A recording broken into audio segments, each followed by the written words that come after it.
service. We thank you for making it possible for all our visitors coming from all corners of the world to be here today. May your name be praised both now and forever. Amen. We now, Father, ask you to enlighten our hearts, mind, open our minds so that whatever we talk today will be for the greater glory of your name, for the improvement of our great university, Nagasaki University, for the honor of the Ziks service and the Ziks of Africa, whom we are today celebrating and remembering in a special way. May whatever we are going to be learning today be for the glory of our country, Nigeria, and as a matter of fact, the whole world and Africa. Remember, we call him Ziks of Africa. May all those around the world benefit from it, so that at the last one, may your name be glorified both now and forever. In the name of the Father. Thank you very much, Holy Spirit.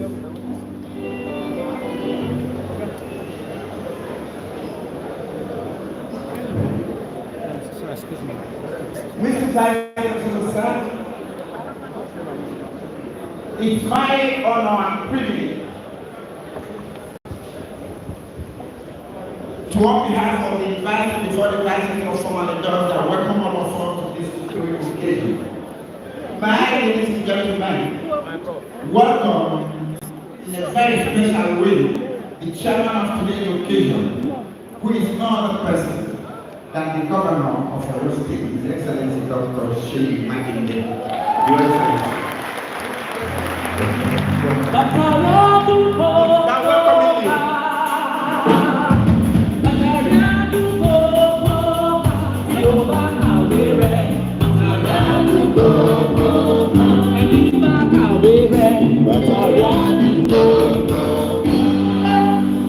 Thank you very much. While people are not makes his round to the Vice Chancellor to present to all of us, let us welcome our own, the governor, who is the host to all of them, His Excellency, Mr. Governor, Professor Charles Chukuma Soludo, Governor of Anambra State.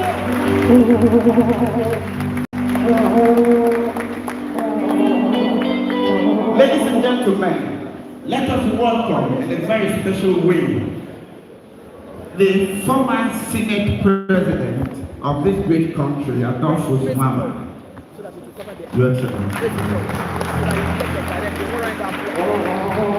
Ladies and gentlemen, may we welcome in a very special way the former governor of Anambra State, His Excellency.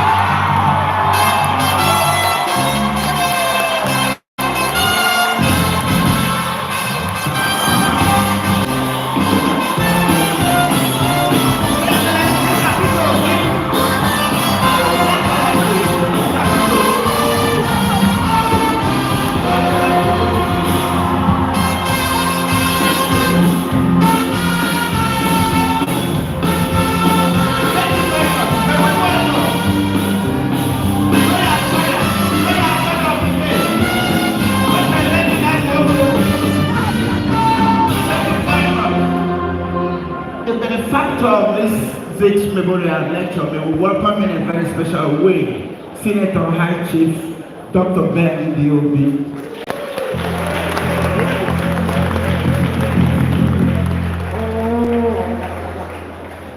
The Royal Father, also Engineer Ben Okoye, representing us, to your welcome, sir. May we, for want of time, ladies and gentlemen, welcome the guest lecturer of today's occasion, ladies and gentlemen.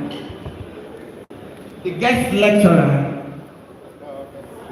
Her Excellency Dr. Joyce Hilda Banga, President of Malawi, 2012 to 2014.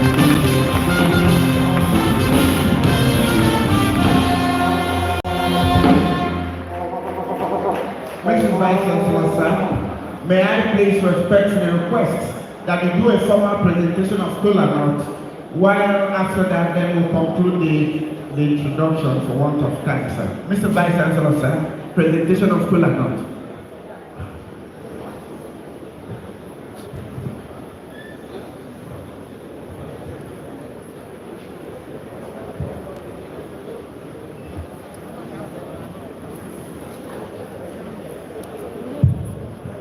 The host, Professor Frank Collins, the Dean Faculty of Social Sciences, will present formally the cool amount to the Vice Chancellor to present to our guests. Professor Collins. Because I don't know.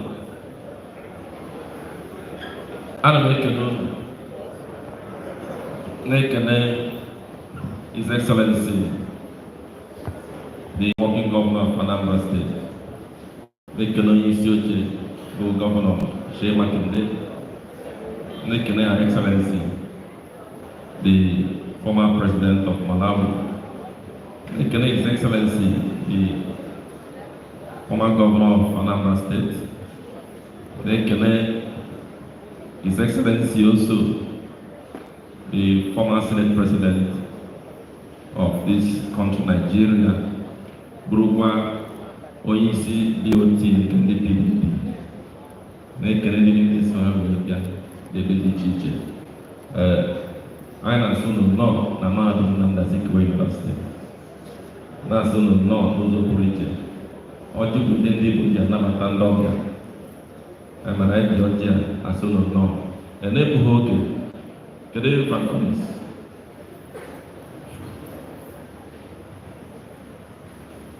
Because he was the General His Excellency, Governor Soludo. Also, for the one time working with Shea Makinde. All the Vice Chancellor has done is to salute you in Igbo language.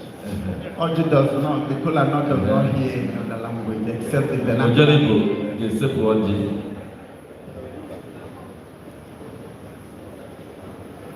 It would Her Excellency. Okutendi Osepu Her Excellency.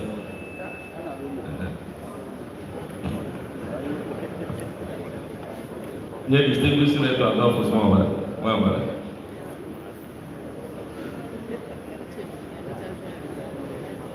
The poor this way.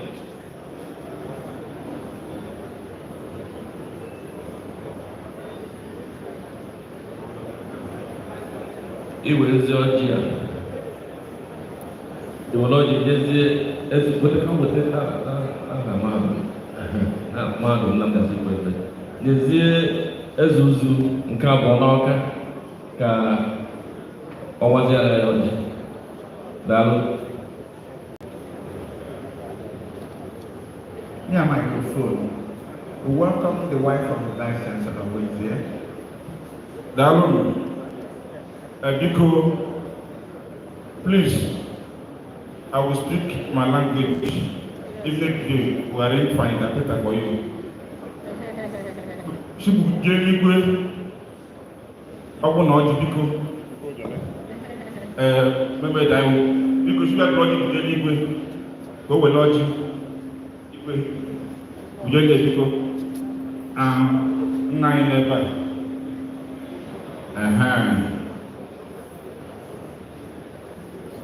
Because you go one nago, you put this in double.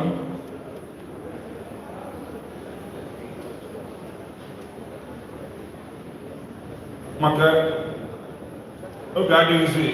I got channel. Just responding, sir, if you don't understand our language. I got channel. My man and I got on my own. I got seen a Ziks lecture. Okay, Bungosi, new music. Anambra State, Nigeria. I know spend and tell member. Now I get to go to I know one of the buyer with gossip. Okay, people with the family. Nobody ever Nigeria. Actually, can make it. Correct, I hear. Now I pass going one you. Alone. Go to Tuaka. All the go to Tuaka, the work crowd, and the onion is the body now. Well, this is only George got for Solidiane. Thank you very much. Deputy Vice Chancellor, Administration, welcome, Professor George.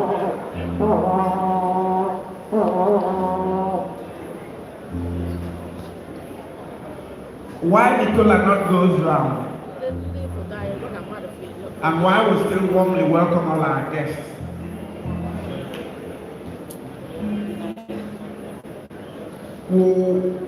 If you look at page 14 of the program, we are number 7.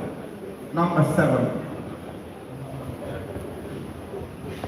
Where the chairman of the occasion will make his remarks, His Excellency Dr. Sheyi Makinde, Governor of Oyo State. Very well, sir.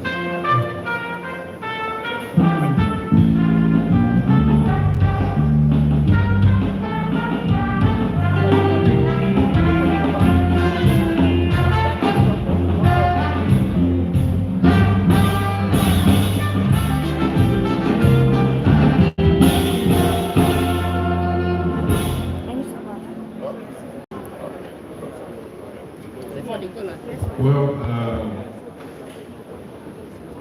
I would have loved to start by speaking in Igbo language. But I can only say a few things in Igbo, which is like Yemi Ego.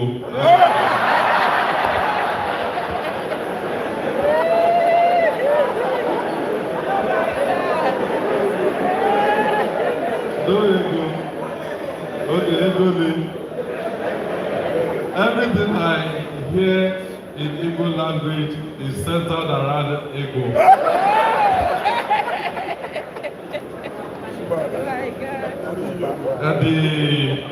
Well, I don't know if the protocol has been established, but I will just recognize a few people.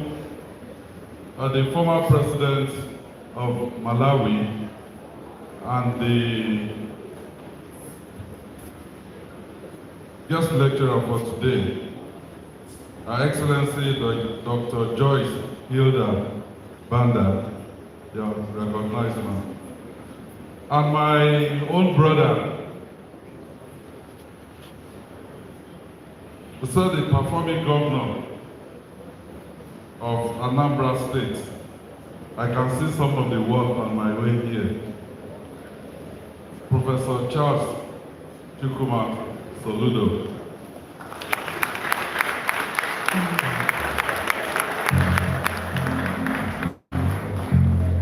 The former Senate President and my own distinguished leader, Senator Adolphus Wabara.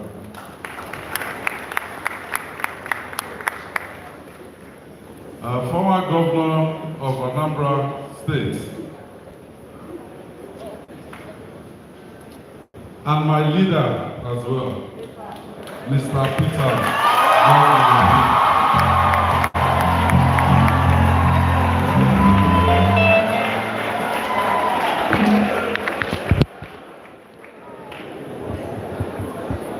The brain behind this Ziks lecture series, Senator Ben Obi and his dear wife, the Vice Chancellor of Ziks.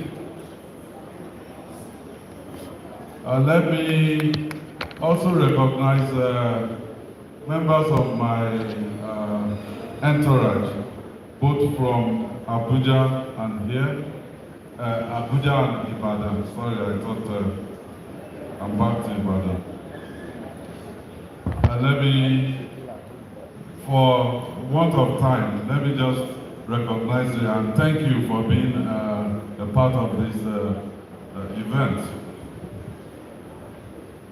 Distinguished ladies and gentlemen, I'll start by saying thank you to Senator Ben Ndi Obi, CON-FNIPR,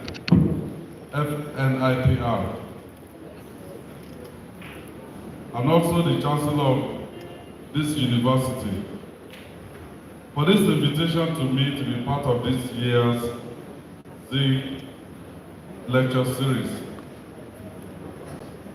But this is a very unique time in the life of our country.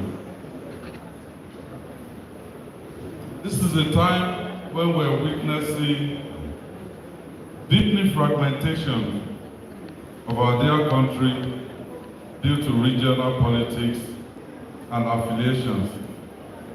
So what better way to celebrate the father of Nigerian nationalism than extending a handshake across the Niger?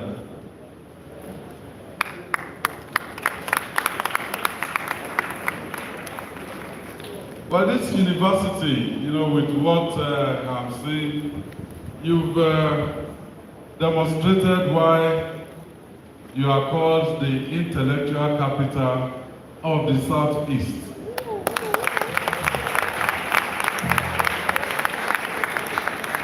And a leading light for nation building. You have by your actions shown the truthfulness of the statement, politics is seasonal, but our nationhood is eternal. So during this gathering, the speakers will in various ways be contributing to the development of the theme of this event, which is Reclaiming Ziks World, Climate Justice and Africa's Sustainable Development. Well, speaking of the theme, the opening phrase, captured my attention. Reclaiming Ziks World. It forces all present to think about a particular time in Nigeria's history. If I recall, Ziks A-Day started when he was a journalist in the 1930s and spanned several decades later, eventually culminating in him becoming the first indigenous Governor General of Nigeria and also the first president of Nigeria. Of course, we cannot also ignore the history of his political and social actions during the Second Republic. So I particularly look forward to the keynote address by Her Excellency, Dr. Joyce Banda, to see how she will expand this year's theme. But let me apologize up front. They will record the lecture for me, and I will watch it, and I will reach out to you after it, because I know there will be intellectual discussions that will follow that lecture. Of course, sustainable development is also a phrase that I am very interested in. In Oyo State, I remember I became a governor without being a councillor or anything, never a councillor, never a House of Assembly, never a commissioner or anything. But I created in 2019, when I was running for election, I created a roadmap for accelerated development of Oyo State. And they gave me the opportunity. So 4 years later, I was looking for what to tell the people again. So when I decided I would run for a second term, I created another roadmap, which is for sustainable development of Oyo State, 2023 to 2027 and beyond. So sustainable development is something that when I hear it, I know where we should be heading. So this will serve as a guide for policies and projects for us. Perhaps if Nigeria as a whole has been thinking more about sustainability, maybe there are many mistakes that we've made in our nationhood trajectory, which we would have avoided. So the theme for this year, in terms of looking at sustainability is also apt for us as a country. Well, gatherings like this are not dwelling on the past. They are about forging ahead towards the future and having realistic expectations about what this future will be. Well, let me respectfully ask that you allow me to stop here for now, because I was looking through the program, they have me scheduled to talk twice. So, if I say everything now, you won't listen to me when I come back. So once again, I wish all participants a wonderful time, and my hope is that this edition of Ziks lecture series will give us definite answers to questions regarding our nationhood at this time. Thank you and God bless you.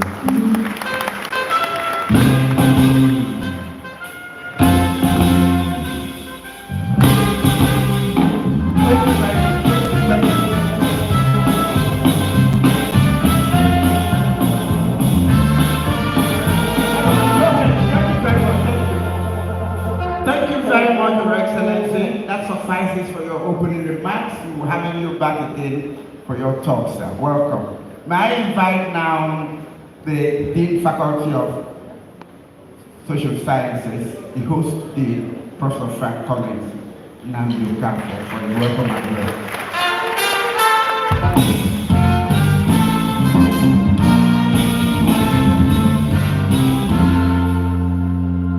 Thank you very much, Your Excellencies, Mr. Vice Chancellor, sir, the benefactor, distinguished guests, ladies and gentlemen. Let me grant me the grace to stand on the already established protocol. On behalf of the staff and students of the Faculty of Social Sciences, I wish to welcome you to the 12th Ziks lecture series of our great faculty and the university at large. We thank the Almighty God who made this year's event possible in spite of the current economic predicaments and uncertainties which have become the signature tune of our definition as a nation. Today again we have gathered as the learned belts in quest for an answer to their night-chilling crosses. A galaxy of the best in search of the soul of a continent, a soul that is naturally blessed, but pierced by the sharp sword of calculated conspiracies, nurtured by deliberate systemic discontinuities. From Professor Odeban Noli, Asisi Asobie, President J.J. Rawlings, President Benjamin Nkapa, President Ernest Bai Koroma, Prime Minister Raila Odinga, Atiku Abubakar, Ifemeka Anyoko, Professor Welo Soyinka, and other distinguished leaders of the nation and the continent respectively. The Ziks lecture series has recurrently demonstrated its determination to interrogate the system with a view to providing a resounding answer to recurring decimals in the life of a continent in a seemingly life support. The 12th edition of this numero uno of a series is very unique as it showcases the intellectual blowing of a mother, a leader, administrator, civil rights crusader, philanthropist, and the first female president of Malawi, who is not only beautiful, but a beauty with a beautiful heart.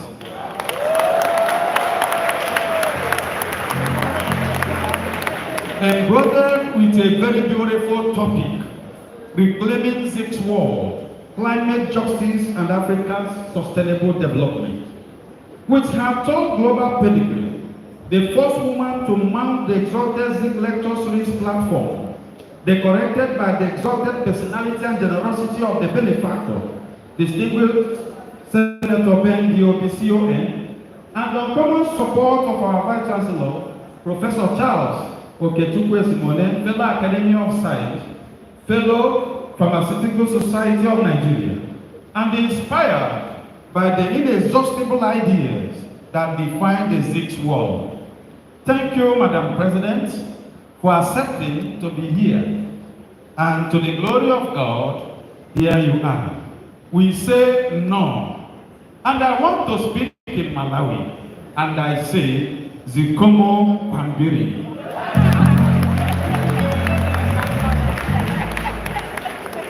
There is no doubt that Ziks' conviction and Waltenshon, as the Germans would always say, remains a pillar of intellectual discourse in search of justice and development of the continent. Zik was not only interested in the development of the continent, but went further to idealize his intellectual thoughts to the effect that sustainable development must robustly reflect in the inner recesses of justice. And climate change and climate justice is one of the only ways through which the innocent Africa shall be exonerated from the shackles of the current dilemma perfected by the masters of the world. The debate is like an enigma wrapped in mystery. And for the debate to be located in the world of the enigma personified, Dr. Nnamdi Azikiwe remains an intellectual mystery which only today's guest lecturer has the academic franchise to demystify. I am very sure she will do justice to it. Inspired by the assurances of the flows from the reality of the consistency that trails the Ziks lecture series, the entire staff and students of the Faculty of Social Sciences wish to express our profound gratitude to a gentleman politician, philanthropist, peacemaker, peace builder, and one of the finest statesmen of all time, former special advisor to the President, Chancellor, and Chairman of Council, American University of Nigeria, distinguished Senator High Chief Dr. Ben Diobi, Ojeli Bondigo, Okozuna Abazibe, whose generosity and commitment to the propagation of Ziks ideas are legendary. An enterprise that has no pecuniary benefits to him, yet he spends and pursues it with the Christian finality of Amen.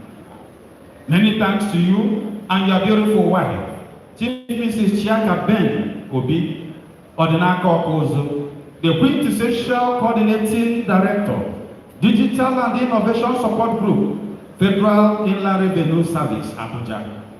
We also wait in joyful hope for the handover of your ongoing multi-million naira institute, which completion is now a matter of months. We also thank the chairman of the occasion and the working governor of Oyo State, His Excellency Dr. Seyi Makinde, for honoring the great Zik of Africa by flying all the way from Ibadan in honor of the great Zik of Africa. The chief guest of honor and our own dear Mr. Governor, the Executive Governor of Anambra State, Professor Charles Chukwuma Soludo, we appreciate you for this great honor done us and the great Zik of Africa today. The solution is here.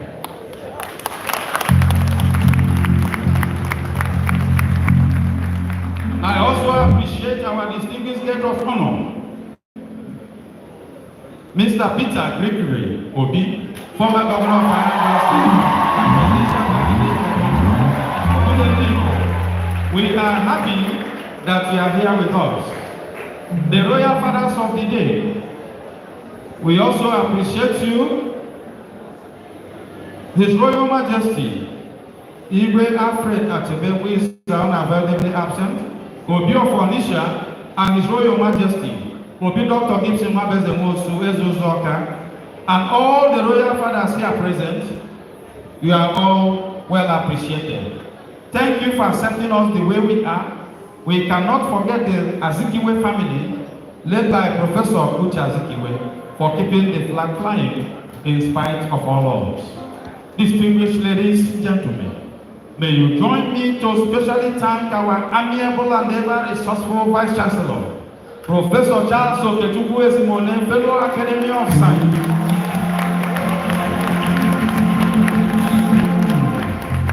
who has shown the Ziks lecture series and the faculty in general great love and support. He has consistently played unprecedented chief host to the lecture series and contributed both financially and otherwise to the success of the series. We are sure that before the end of this month, Ulukanachukwu will hand over to us, to the faculty, the beautiful edifice he built to serve as the new Faculty of Social Sciences building. Ulukanachukwu, God bless you. To the university community, we say thank you, and in particular, staff and students of the Faculty of Social Sciences, who have strongly transmitted the current faculty mantra of doing ordinary things extraordinarily into reality through their unalloyed support. The untiring efforts of the 12th Ziks Lecture Series Committee, led by the advisor, Professor A.U. Nonyelo, and the chairman, Professor Uche Ebeze, cannot go unappreciated. Thank you so much. To all our guests, we say a very big thank you to you too for coming in spite of the current realities on ground. Once more, I welcome you all to this great intellectual harvest as we wish you journey messages to your various destinations with the hope of reclaiming Ziks world through climate justice and development. May we continue in doing ordinary things extraordinary. Zikomo Pambiri. Thank you very much.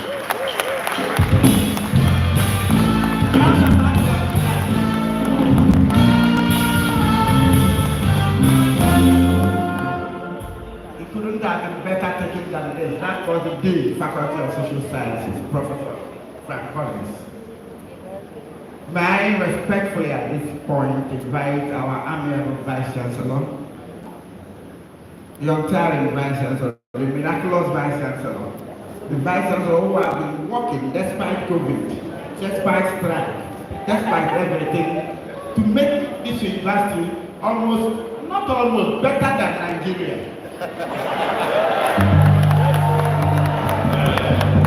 Mr. Vice Chancellor, sir, let me please welcome the Vice Chancellor of Peter University, Professor Wizenwa Emmanuel. Mr. Vice Chancellor, this is, I wish this country would do for Nigerians what you are doing in this university. I just wish that. Thank you very much, Mr. Vice Chancellor.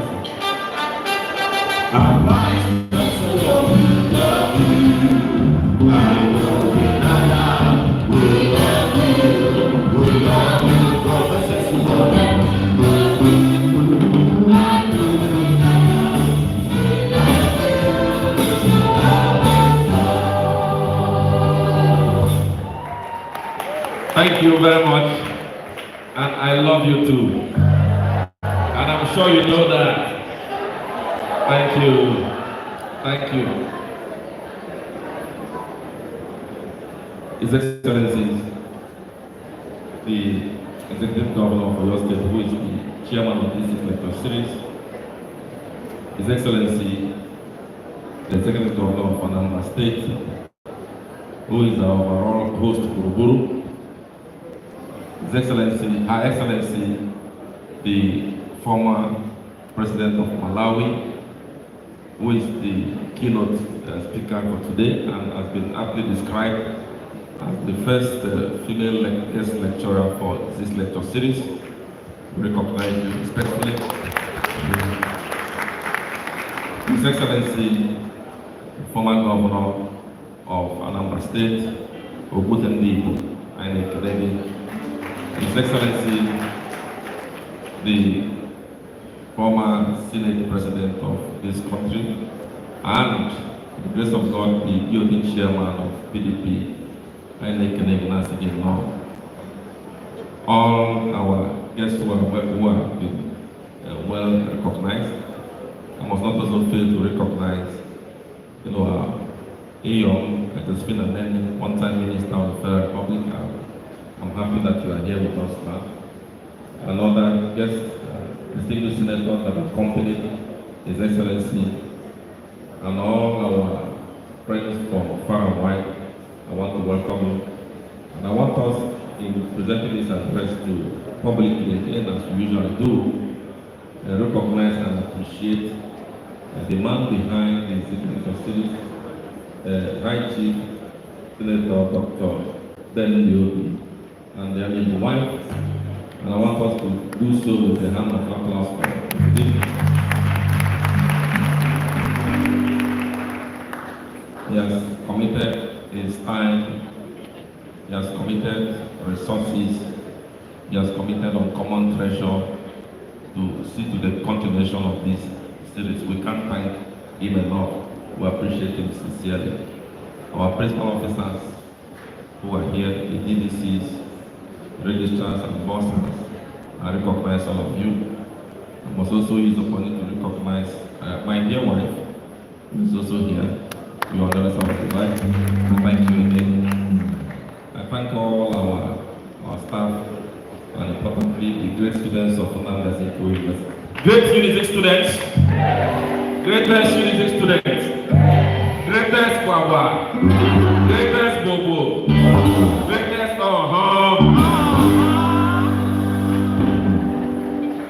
I'm immensely delighted to welcome you all to the 12th edition of the Ziks Lecture Series. The consistency spanning 4 successive administrations of the university and finesse with which these lectures have so far been organized is quite impressive. I salute the steadfastness of the benefactor in perpetuity of the Ziks Lecture Series, High Chief Senator Ben Liobi, CON, Ojeni Bondibu. I want to thank the Chairman Board of Trustees, Governing Council, who is the Chairman Board of Trustees and Governing Council, American University of Nigeria, UNA. Over these years, this lecture series, through its intermediation, has attracted eminent national and international personalities as chairpersons, as guest speakers, and guests through the magnetic cloud and extensive reach of Chief Ben Liobi. We cannot overemphasize that. That is a fact. The catalog of the galaxy of such guest speakers will attest the magnitude of his influence across the length and breadth of Africa. He has brought the following eminent persons: like Lieutenant J.J. Rawlings, the former President of the Republic of Ghana, Right Honorable Raila Odinga of Kenya, who was at the forefront in the fight for multi-party democracy in that country, and was later elected Prime Minister of the country. His Excellency Alhaji Atiku Abubakar, GCON, then Vice President of the Federal Republic of Nigeria. He has also brought the Nobel laureate, Professor Wole Soyinka, His Excellency Adams Oshimole, at the time of the immediate past governor, one-time immediate past governor of Edo State. He has also brought His Excellency Benjamin Mkapa, former President of Tanzania. He has brought His Excellency Ernest Bai Koromo, former President of Sierra Leone, and His Excellency Dr. Kayode Fayemi, then the Governor of Ekiti State. Dr. Mike Ozekome, SAN, renowned Nigerian legal practitioner, and today, His Excellency Dr. Joyce Hilda Banda, former President of Malawi, the first female to feature in this lecture series as guest speaker. What a galaxy of state persons. As if these efforts were not enough, High Chief Liobi, fired by an unabated gusto to keep alive the legacies of Chief Dr. Nnamdi Azikiwe, GCFR, the doing of the Nigerian independence struggle, and the arrowhead of African nationalism, instituted with the university administration the Institute of Legislative Studies to put in place a platform for building the capacity of good governance in the country. And that institute is being palpably represented as we speak now with a gigantic building that will soon be commissioned even before the middle of next year. We need to appreciate them. Through his efforts, the construction of the legislative building complex which she attracted to house the institute, has reached an advanced stage. Today, as in all previous edition of this lecture series, is further defined this event with his amiable presence. Welcome him today, as always, and cannot say how grateful we are and shall remain. I can now enjoy the honor of welcoming our notable guests. It is with great respect that I welcome Your Excellency, Professor Charles Chukwuma Soludo, CFR, Executive Governor of Anambra State, who is the chief host.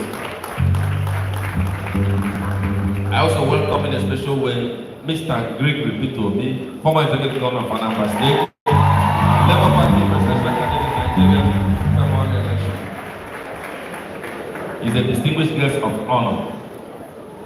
I also welcome in a special way the chairman of the event, Dr. His Excellency, Dr. Shea Makinde, Executive Governor of Oyo State. We are welcome, but we cannot fail to keep on welcoming Her Excellency Joyce Hilda Banda, the former President of Malawi.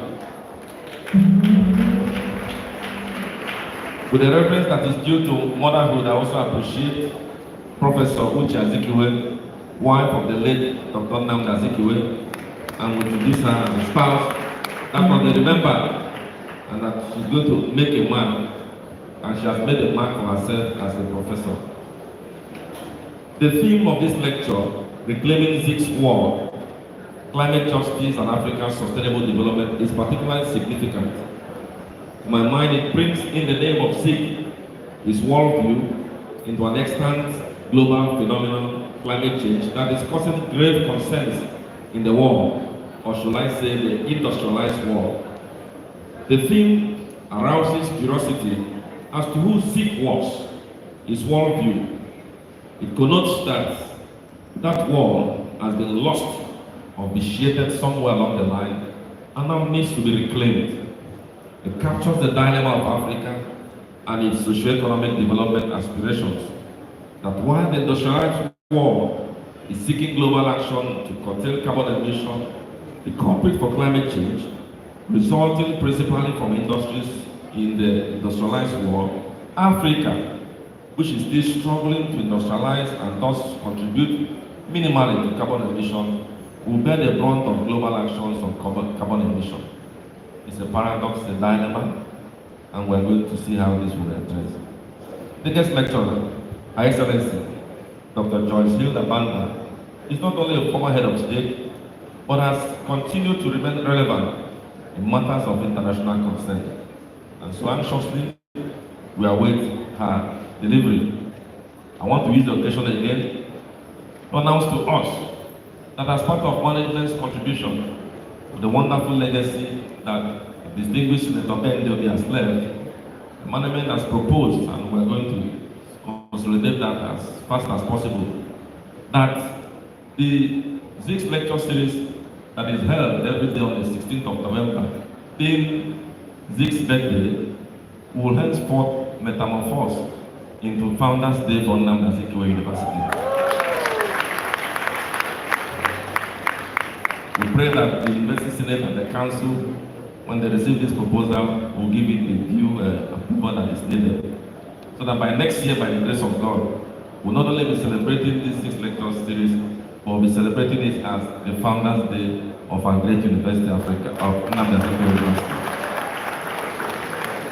Once again, I welcome you all, and I want to thank you for being here.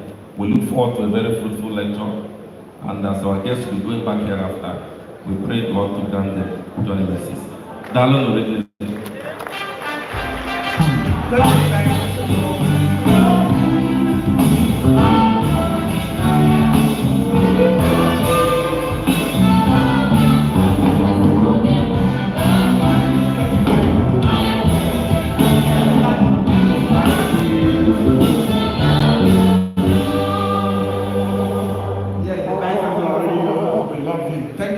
Mr. Vice Chancellor. Mine quickly and respectfully, very good sense of responsibility. In fact, one of the distinguished Nigerians who is the benefactor of this annual Zik lecture, a gentleman who, other than being a benevolent young man, is a politician of distinction in this country. Chief Dr. Ben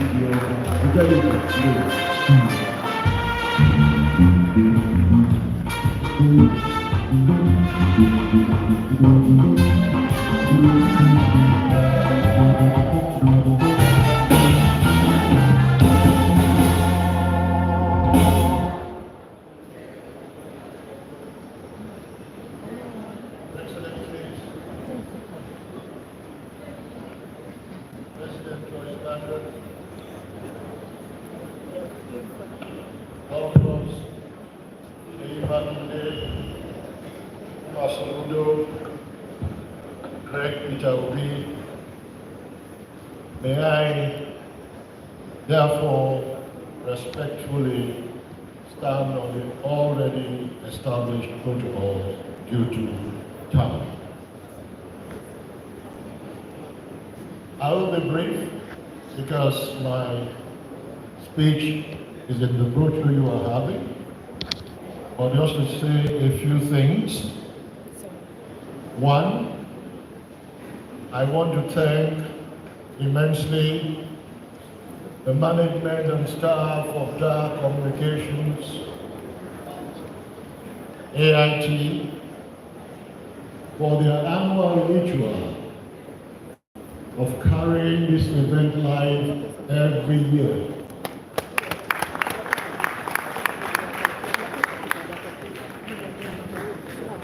To that extent, I want to please request of all of us to rise for a minute silence in honor of two great men, High Chief Dr. Raymond Alewo Dokasi and our late father who passed on early this month, Pa Soludo. So may we please all be upstanding for a minute silence.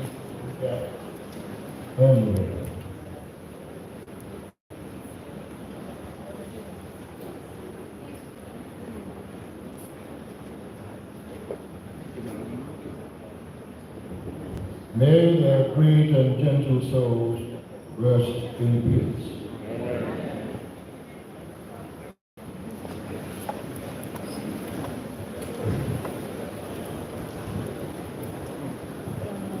I want to thank the Vice Chancellor and the entire management of Nnamdi Azikiwe University for holding forth in the course of this lecture series annually. This is the 12th year. Having said that, it is with great joy and honor that I welcome everyone to the 12th Zik lecture series in commemoration of President Dr. Nnamdi Azikiwe, GCFR, Zik of Africa. Zik of Africa was the first country's only black governor general between 1960 and 1963, President of the Senate 1960, and President of the Federal Republic of Nigeria 1963 to 1966. As Zik mentioned in the motto of the West African Pilot, it says, and I quote, "Show the light and the people will follow," end of quote. The light was shown to me and I found my way to Lilongwe, Malawi. On that note, please permit me to welcome in a very special way our keynote speaker, Her Excellency Dr. Joyce Hildebrand, former President of Malawi. Madam President, you are welcome to my hometown and to the state of the great Zik of Africa.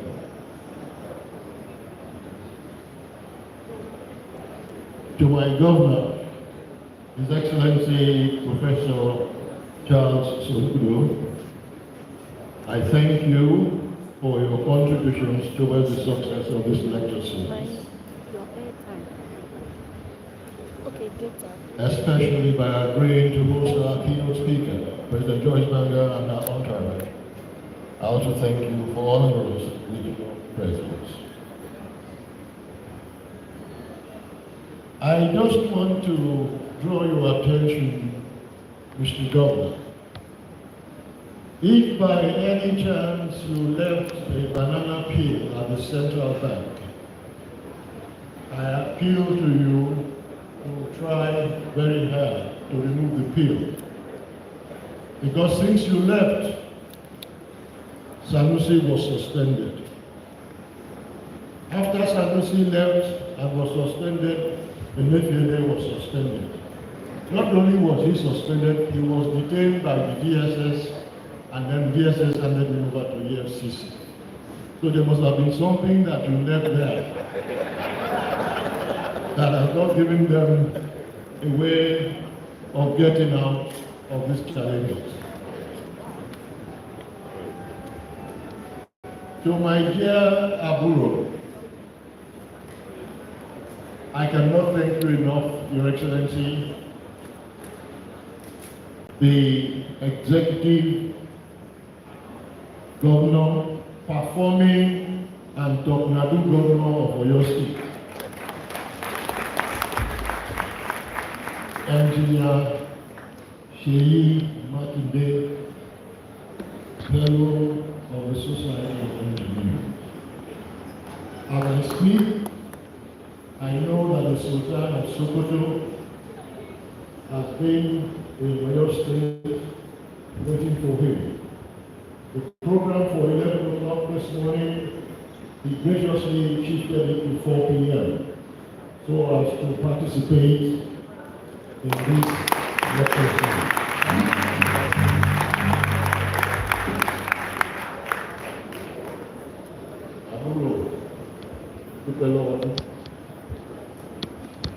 There is a song we used to sing those days when we were younger. Jojolo,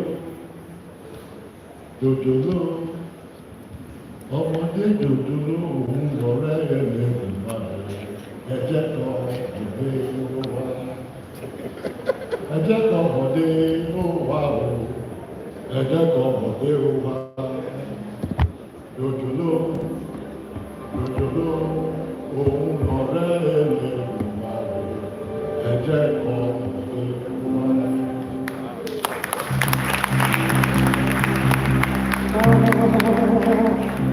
And finally, to my very young able brother, Okuke Itobi. For the past 12 years, you have religiously been part and parcel of this event. And thank you. I'll continue to thank you and appreciate you. The project for the permanent site of the Institute, by God's grace, will be handed over to the Vice Chancellor and his team in April.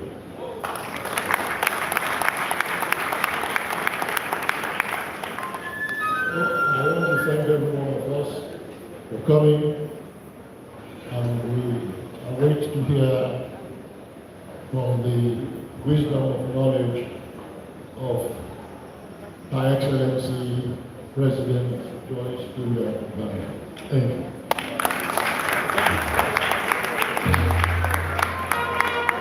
A round of applause for Okutebi. So I have been benefactor.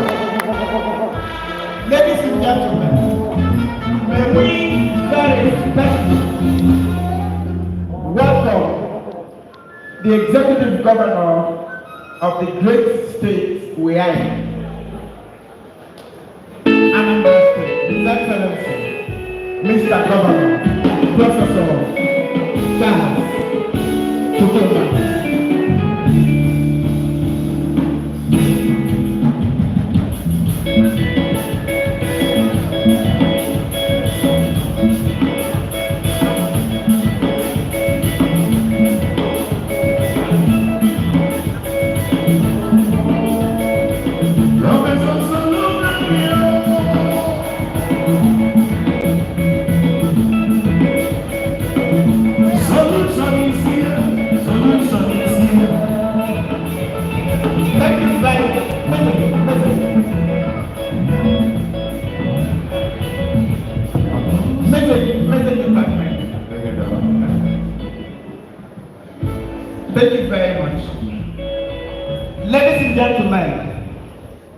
I am being directed, and I think it's perfectly in order, that His Excellency the Governor, incumbent Governor of Anambra State, properly should be the last person to speak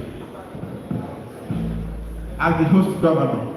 May we now disregard the protocol, the program as presented to us by the Faculty of Social Sciences and not the university. Mr. Vice Chancellor, the error is that of political science. Thank you very much. Let me, for the second time, welcome a governor who every inch looks like an Igbo man. Handsome, intelligent, loaded, who has been here once to make a remark. And coincidentally, the only important he remembers is Ego. I don't mind that. He will also remember intellectualism because that goes with the Igbo man too. But looking at him from head to toe, he looks every inch an Igbo man. Makinde. I've been to Oyo State several times, to Ibadan several times. Go to Ibadan, see what is happening. Not that it's close to what is currently happening in Anambra State. I'm not saying that. Let me invite for an address now of our friend and brother, His Excellency, Sheikh Makinde. After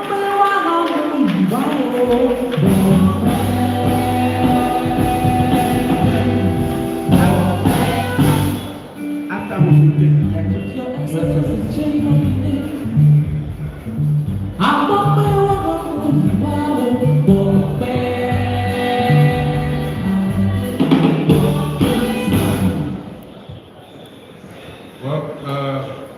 thank you for having me back. I left some things that I didn't say the last time, so now is the time to say those things. Well, permit me to stand on the already established protocol as I deliver this opening address. Well, today, the 16th November, is the birthday of Dr. Nnamdi Azikiwe. Were he still alive, it will be 119 years today, having been born 10 years before the amalgamation of northern and southern Nigeria in 1914. Ziks of Africa, as he is more popularly called. He was born in Zungeru, which is in present-day northern Nigeria.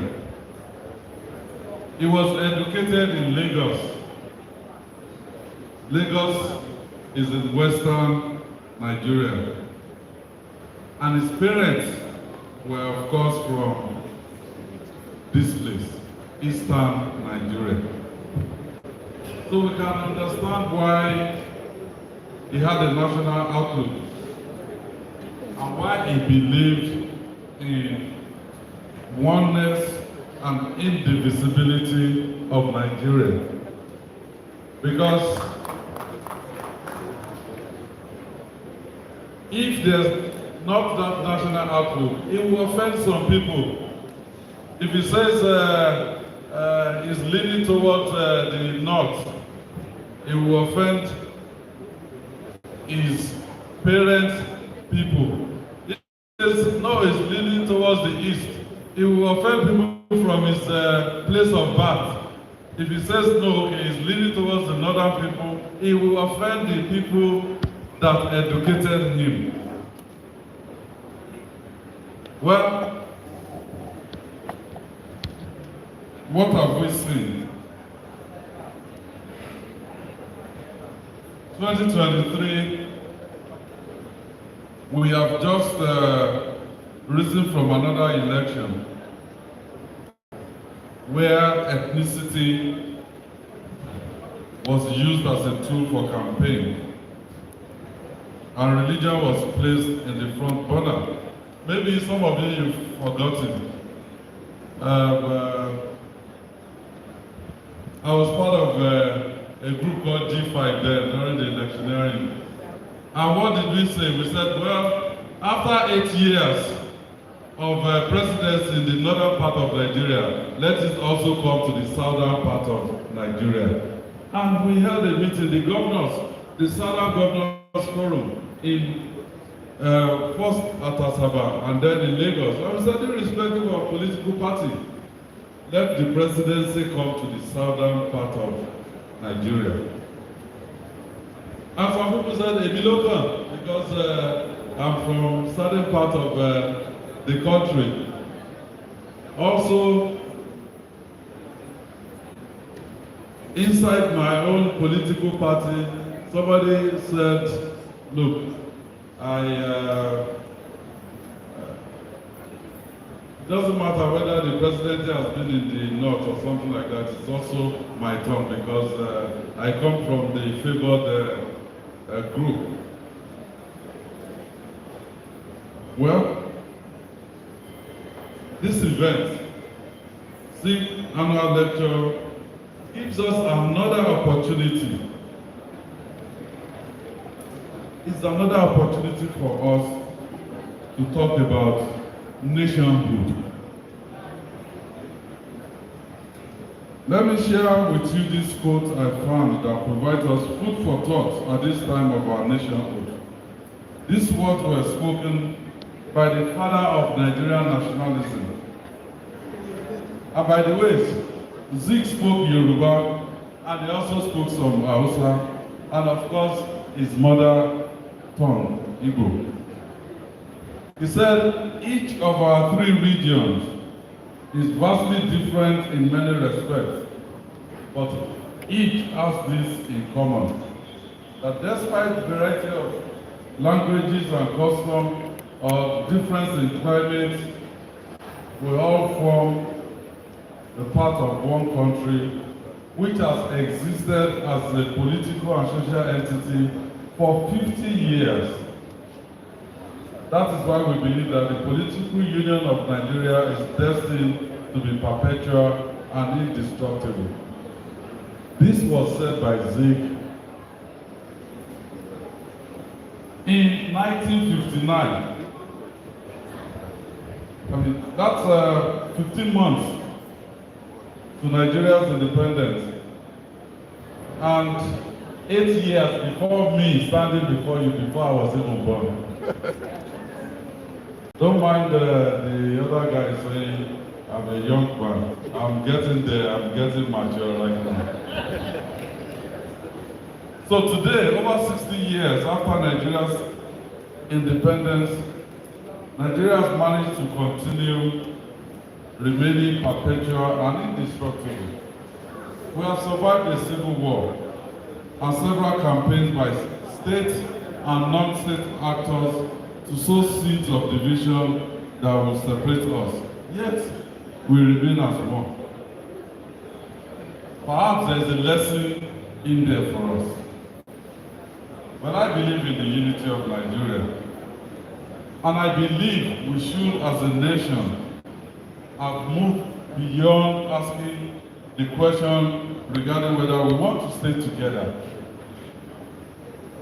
From our history, from even the circumstances surrounding Ziks' birth, his education, and the role he played when Nigeria was at a crossroad. So we shouldn't be talking about, should we be together? We're already together. So the question we should be asking is, how? How is this structure? How is the structure benefiting everybody? What structure is best for us all? Remember in the First Republic, Ziks worked with a parliamentary type of government. And by the time the Second Republic came, he was also winning. He stood election. And and willing to work with a federal system of government. So what this tells me is that he's a dynamic man who did not remain adamantly holding on to one system or way of doing things. He was determined to think in accordance with the times. So as we have a conversation around reclaiming Ziks' world and linking this to climate change and sustainability, a good question to ask is, if Dr. Nnamdi Azikiwe were alive today and still able to influence Nigeria as he did in the past, what would he be telling us right now? One thing we know for sure is that he will not be talking about breaking Nigeria apart or saying that because someone from his part of the country did not win elections, then the country should split. I don't think that is what my leader, Dr. Peter Obi, has been saying to us. In fact, when I listened to him at the press conference, I was really very happy because he did not pollute the well through which he may even drink water in the future.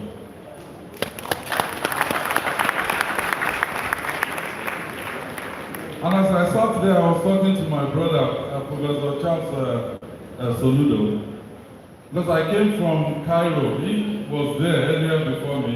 I came from Cairo yesterday.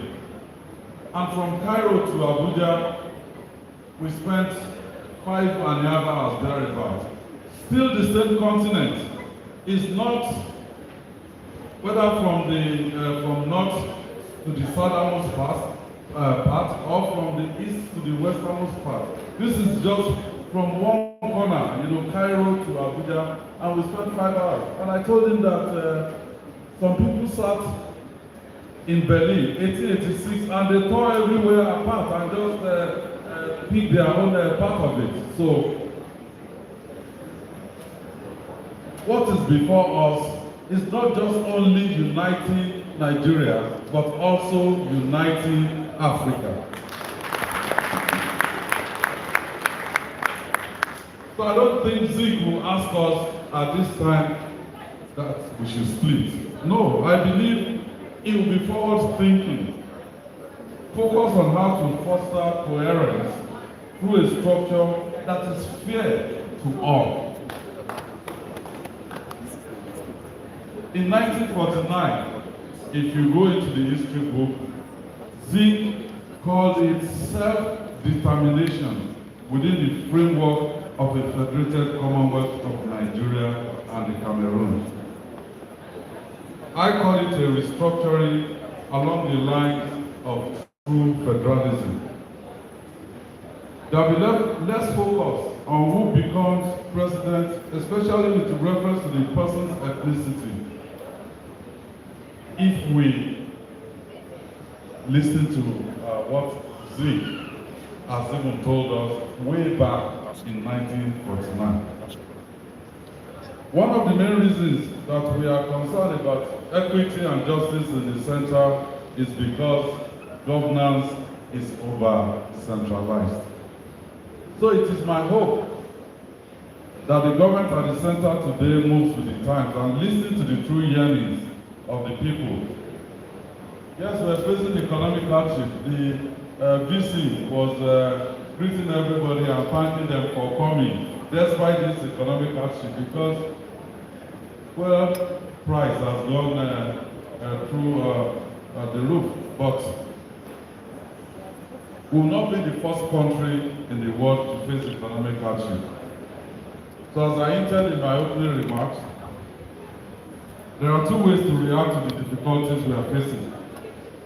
We can sit around and point fingers as to what would have happened if X or Y had become president. Instead, we can think through how to come out of this hardship. We can innovate out of this hardship through healthy competition and collaboration between and among the federating units. So for me, my passing short. And when I finish saying it, just take the message, don't shoot the messenger, I will be out through the door on my way to Ibadan. So my passing shot is a complete restructure of Nigeria is needed. Thank you and God bless you.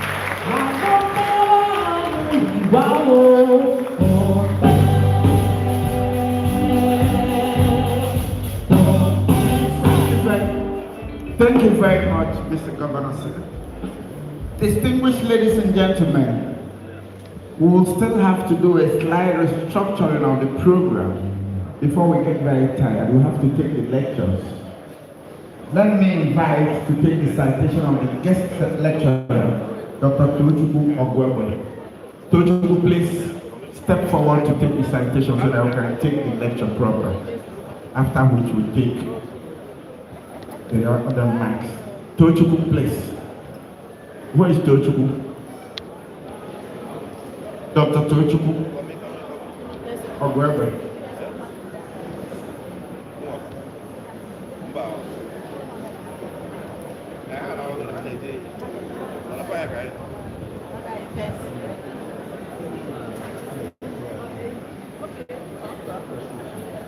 May I respectfully,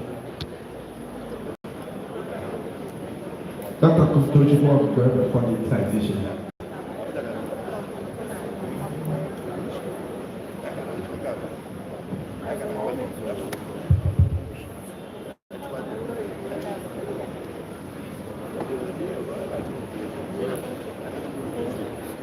The Executive Governor of Anambra State,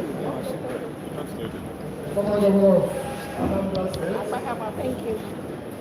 I think in the absence of our Vice Chancellor, may I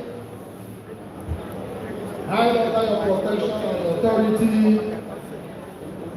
to call on the 12th Ziks lecturer, guest speaker, Her Excellency, Madam President, to please come forward and either find a suitable place to sit beside us or stand, however she wants to handle it. Please. If you want to stand, if you want to sit, can someone help me to pick her seat? And then let's, would you want to stand now? Okay. May we invite her to please come and be upstanding.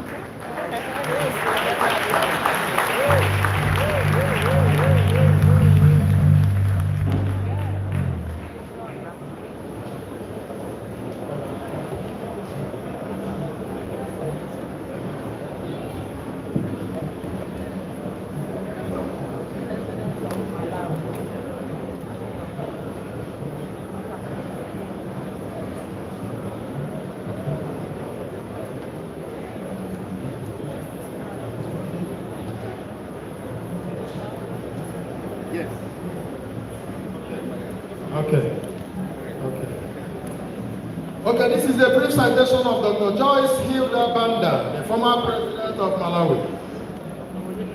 It is to be covered that once said that leaders are not born, they are self-made. Excellency, Madam President, Joyce Hilda Banda started her life sojourn on the 12th of April 1950 in Malenia, a village in Zomba district of Nyasaland, now Malawi. Her father was an accomplished and popular police brass band musician.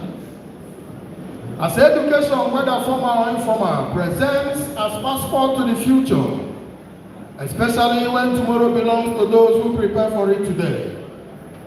Her Excellency fortified herself for today with a Cambridge School certificate, a Bachelor of Arts degree in Early Childhood Education from Columbus University, a Bachelor of Social Studies in Gender Studies from Atlantic International University, USA, and a Diploma in Management of NGOs from the International Labour Organization Center in Turin, Italy. She has a master's degree in leadership from Royal Road University, Canada, with honorary doctorate degree in 2012 from Jeonju University, South Korea.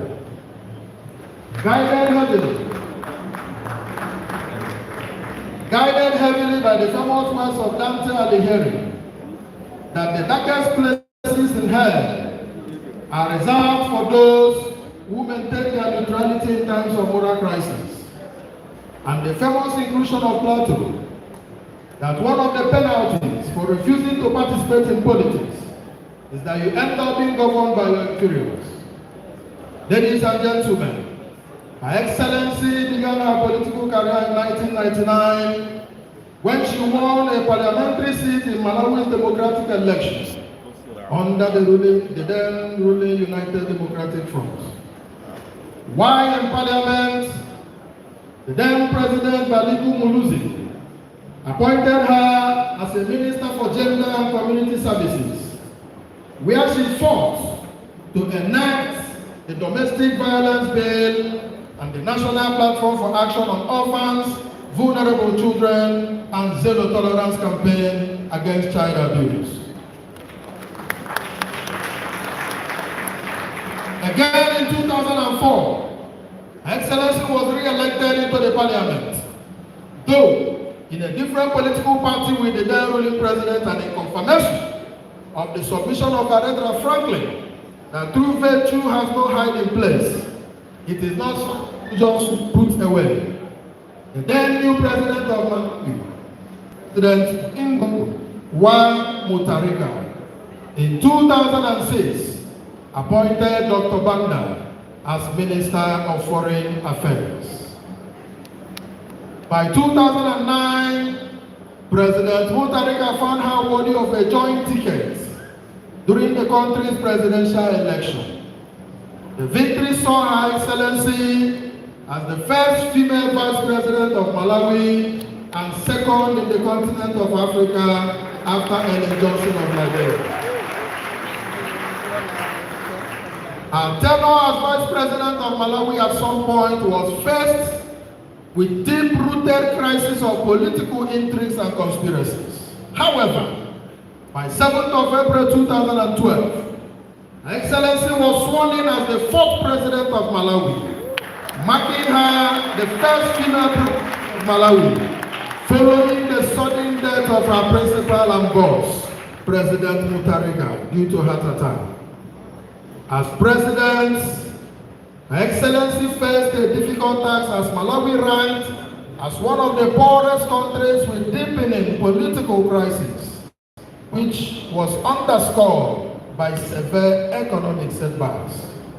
With her resolute insistence and firm resolve to change the narrative, Her Excellency, Madam President, led from the forefront by cutting her salary by 30%, just to show that they too were making sacrifices at the top.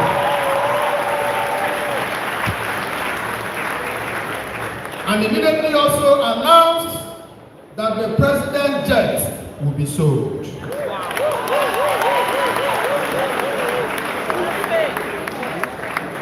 Under our watch, Malawi's operational industrial capacity improved from 35% in 2012 to 85% in July 2014. A woman of many accolades, prominent of which are the African Prize for Leadership for Sustainable End of Hunger in 1997, and being named the Africa third most powerful woman by Forbes magazine in 2011. She has so many global awards ranging from leadership, democracy, girls' rights to mention but a few. Men and brethren, Her Excellency's Malawi's post-presidential life has witnessed very numerous expository and impactful engagements nationally and internationally. She is involved with many grassroots projects with women, founded the Joyce Banda Foundation for Better Education, founded the Young Women Leaders Network, and the National Association of Business Women and Hunger Project in Malawi. She has served as Commissioner for Bridging a World Divided, alongside personalities like Bishop Desmond Tutu and United Nations Human Rights Commissioner Mary Robinson. She is a member of the Advisory Board for Education in Washington, D.C., and on the Advisory Board for the Federation of World Peace and Love in Taiwan. Her Excellency's advocacy for the rights of women is deep-rooted in basic principles of human psychology and economic power. Little wonder, she is a firm believer that it is only when a woman is economically empowered that she can negotiate at household level,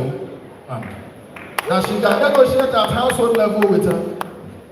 I don't know why this phone keeps going off. Each time I want to mention this. I will repeat it again. I said that Her Excellency's advocacy for the rights of women is deep-rooted in the basic principles of human psychology and economic power. Little wonder she is a believer. It has come again. We have one now.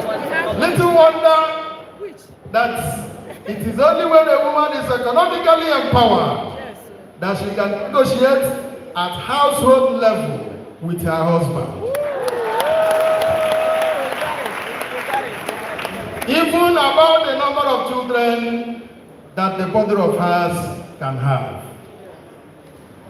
A family woman so cherished by her husband that Her Excellency always professed that her dear husband Richard has been behind her success and rise to whatever level that she has become. And that her story and legacy is incomplete without his mention. She is blessed with 5 children.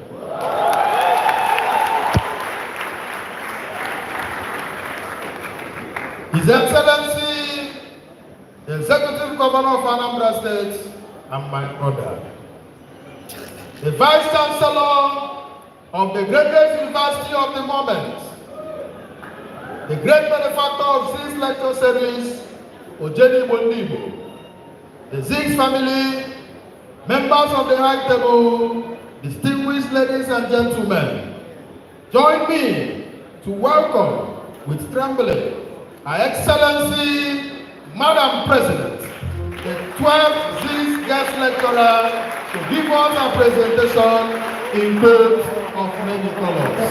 Thank you.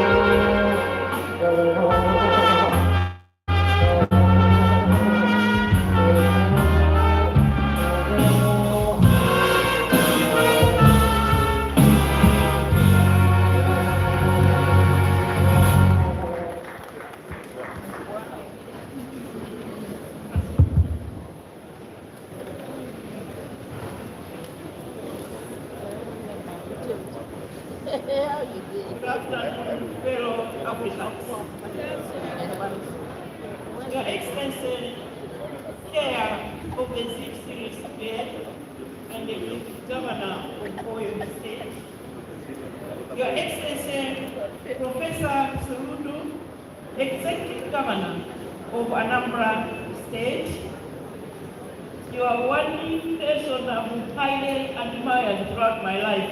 It's a privilege to meet you at last. Your Excellency Peter Obi, former Executive Governor of Anambra State.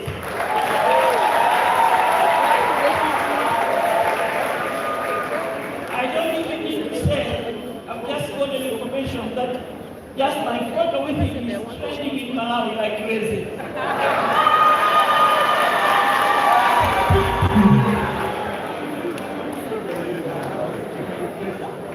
Professor Charles Esino, Vice Chancellor of Nanda University, Your Honor and Chief Senator, Dr. Ben D. Obi, my brother and your beautiful wife.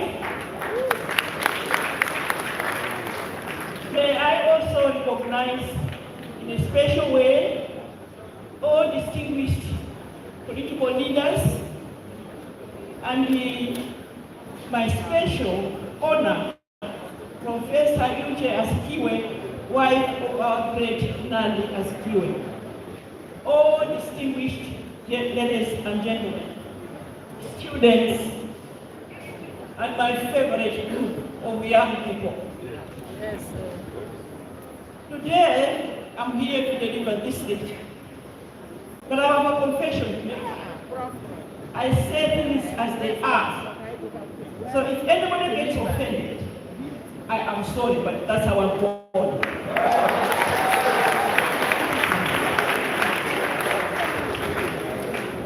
People have articulated the great Azikiwe's story, where he was born, and so on, history. I will skip and talk about this great man as Africa knows him, and what I think he stands for. Distinguished ladies and gentlemen, I'm in the habit of getting to a place for the first time and finding what I can learn from that country.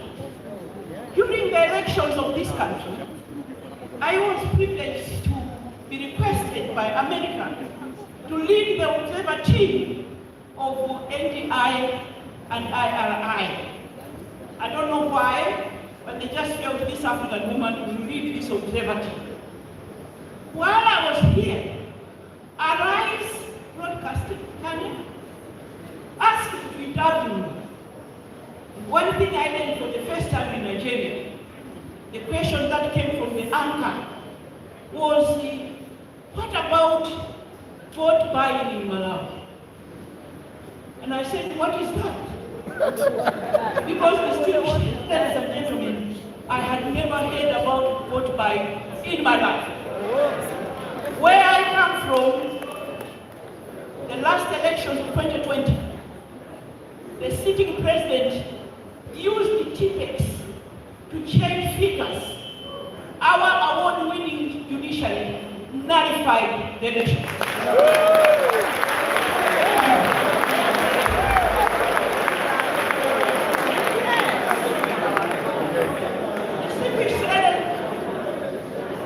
So when I went home, being interviewed with how Nigeria was, I told them about this question, and Malawians were amused. We learn every day. What by? Today, now to my speech, I have decided that I will broaden my theme. We will touch a lot of issues, at the end of which I will ask you questions that you will take home. Because Africa needs answers to the issues that are affecting us. Nobody is going to come into Africa to do this for us. We must do it ourselves. And the Ziks of Africa, the great Ziks of Africa, led the way. Today, 16th of November, is not an ordinary day. Nandi Azikiwe would have been 119 as we've heard already. Yes, he died at the age of 91 in May 1996. We are here to honor the life of a gallant fighter for human rights and justice, a man that embodied humanity and servant leadership, a man who we are and have continued to celebrate, the great Azikiwe of Africa. We are also a few weeks away from October 1, the day that he became first president of the Federal Republic of Nigeria, 1963. A formidable journalist, trendy political activist and president, whose leadership acumen made the colonial powers try in vain to block his ascendancy to the presidency.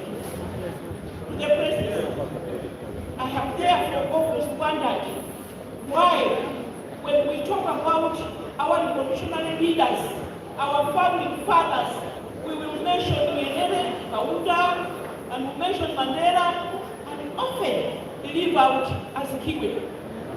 Distinguished ladies and gentlemen, it is your duty as Nigerians to amplify this name.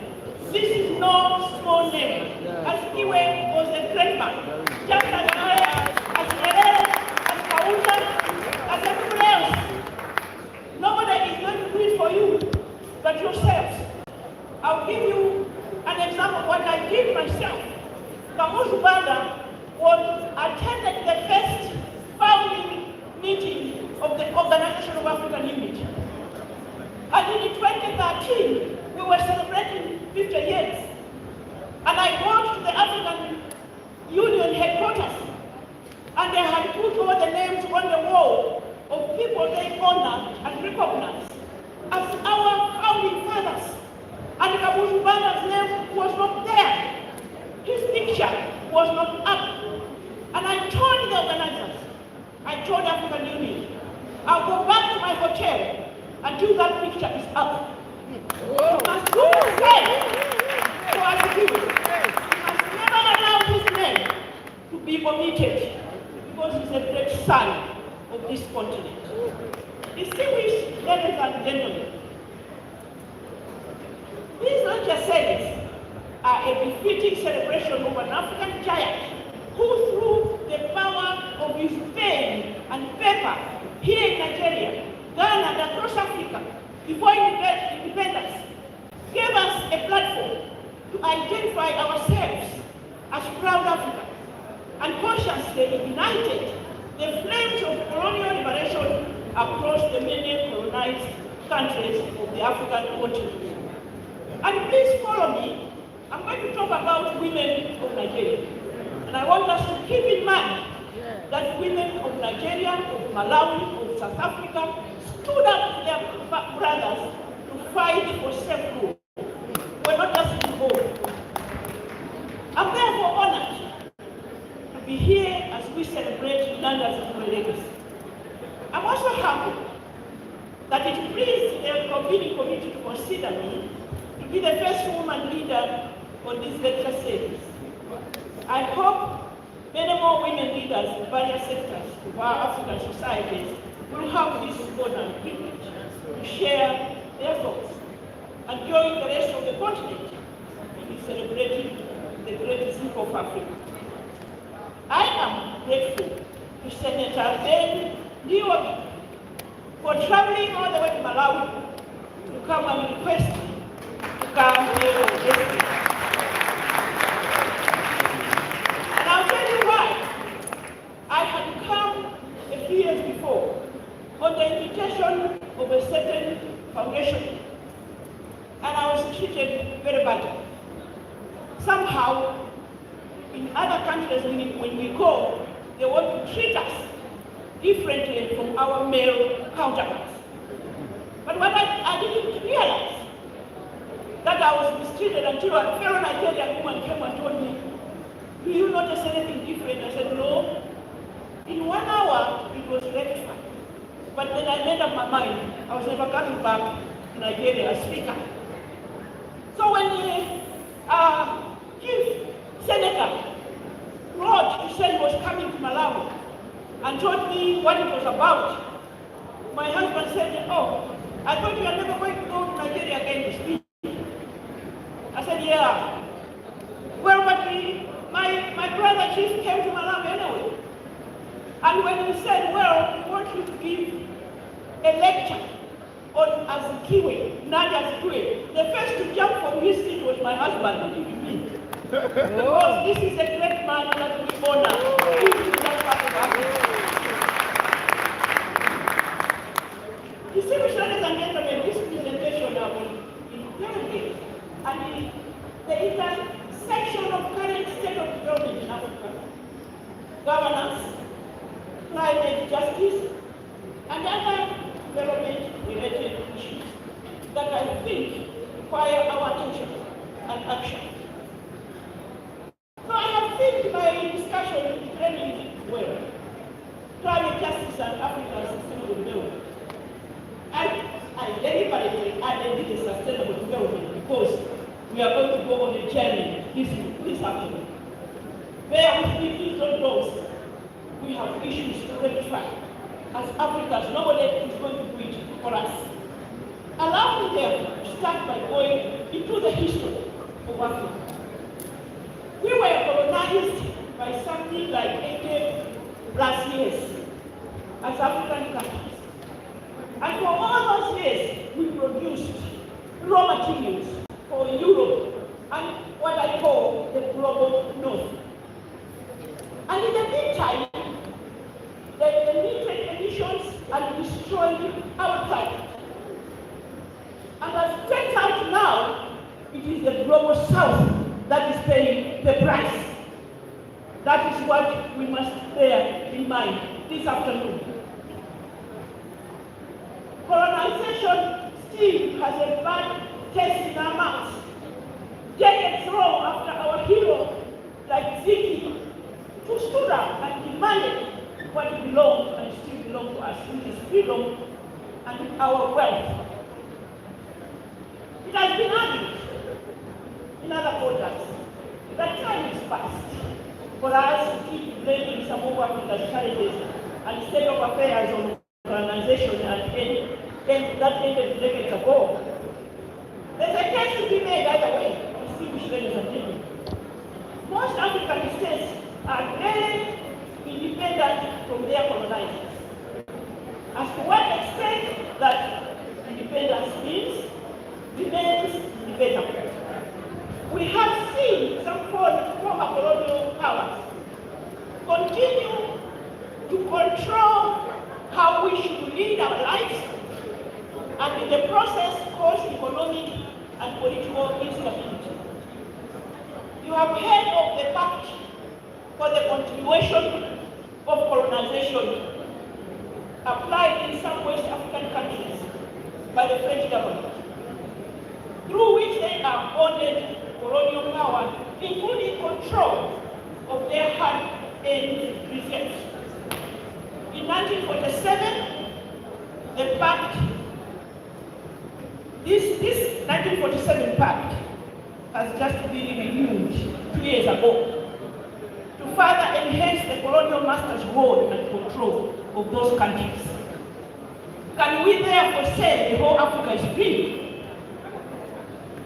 Distinguished ladies and gentlemen, this pact was designed to prevent France and take control over its colonies. I therefore hold the view that unless we rise and fight together, as the governor said, stand united, we are not completely free. These are facts that one cannot wish away.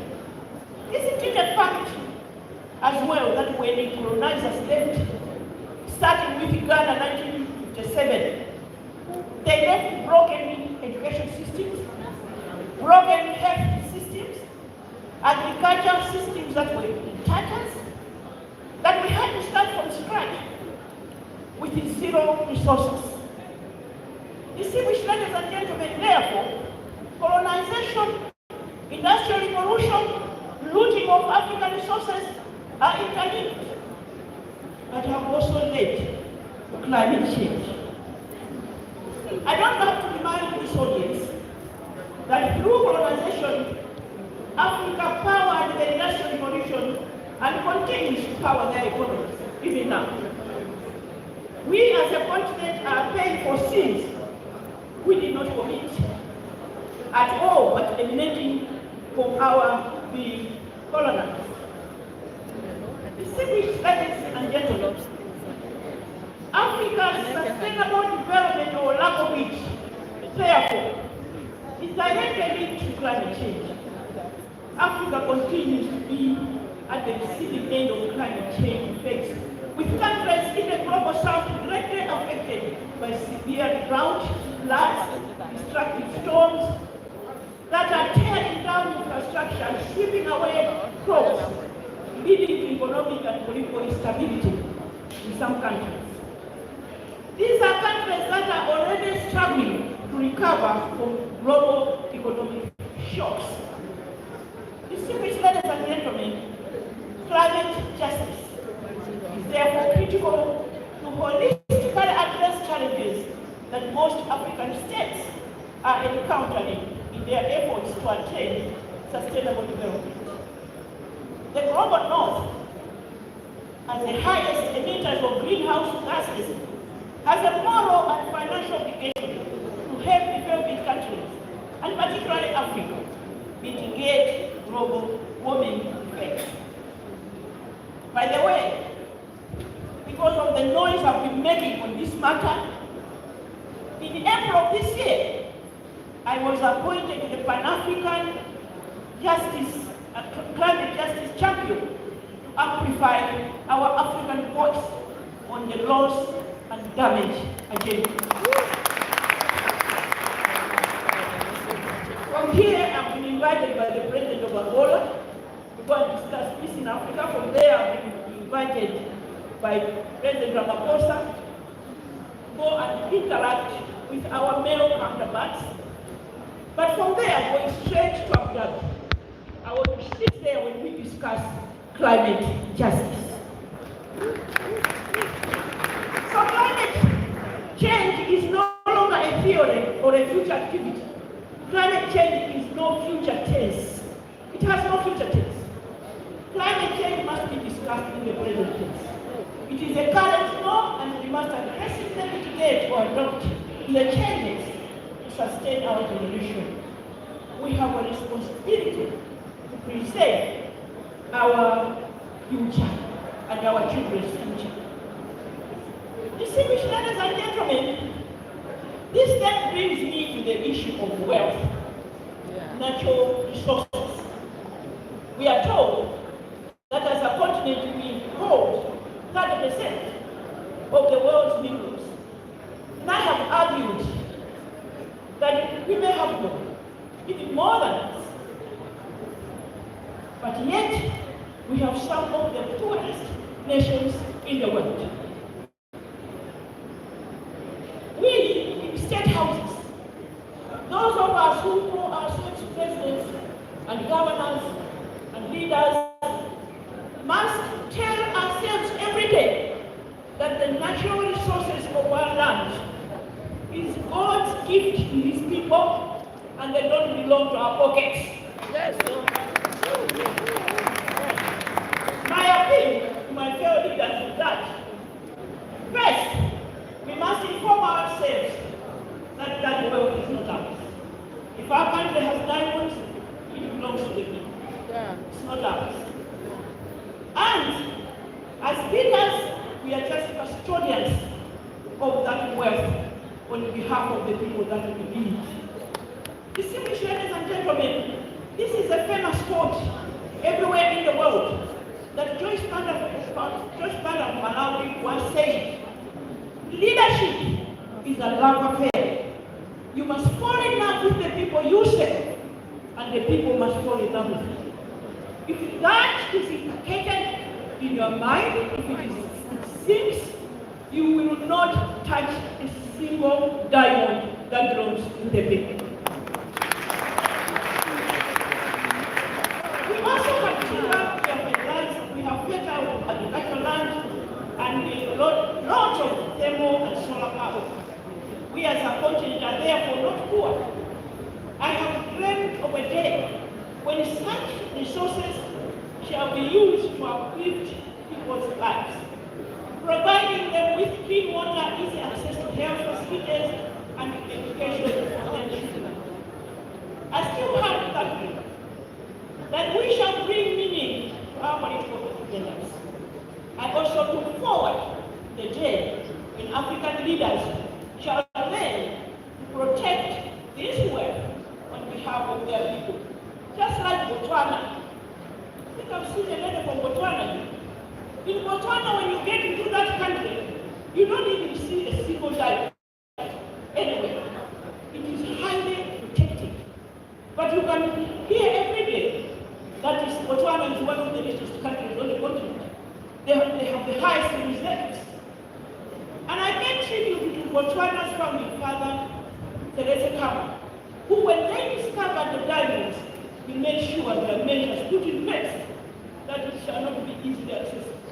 And this sitting president now, I'm told he has said no export of our raw diamonds, but also investors that want to come and invest in mining and fertilizers free.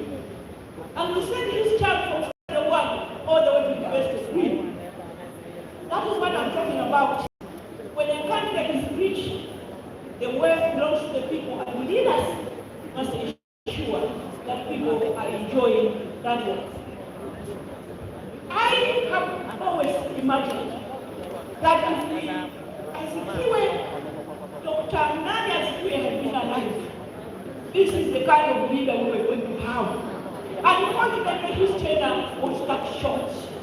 And me as a politician, I do understand, oh my God, I don't know what to do each other in politics.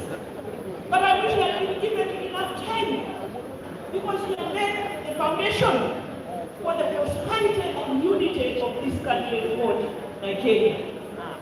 It is easy to note that African countries like Zimbabwe and Ghana now have taken the recent measures to impose strong regulatory measures on exploitation and exploitation of their precious minerals. As a continent, we must be vigilant and stop these old and late-night flights that land in forests, airstrips, and fly out with our precious stones to unknown destinations. I don't know if you know this, but there are some countries on the continent where you fly to see streets, airstrips, and they'll come and land at night and load. Nobody knows whether with the knowledge of the leaders, but they are able to land, load, and leave the country. Here in West Africa, many countries have demonstrated that if you change that narrative, if you take control of your minerals, you can become one of the fastest growing economies in the world. So, this should be inspiration for us. This should encourage us. We are a rich continent. We are a huge continent with abundant arable land. That's why sometimes I laugh when I see the map of Africa against the world. They put it, they squeeze it so that it looks small. They don't know why they are aiming at us. They must be thinking we have not played. But we have a continent where America, Europe, and India can go in all at once. Distinguished ladies and gentlemen, this has to be that in spite of this wealth, Africa continues to lose her resources, illicit financial flows.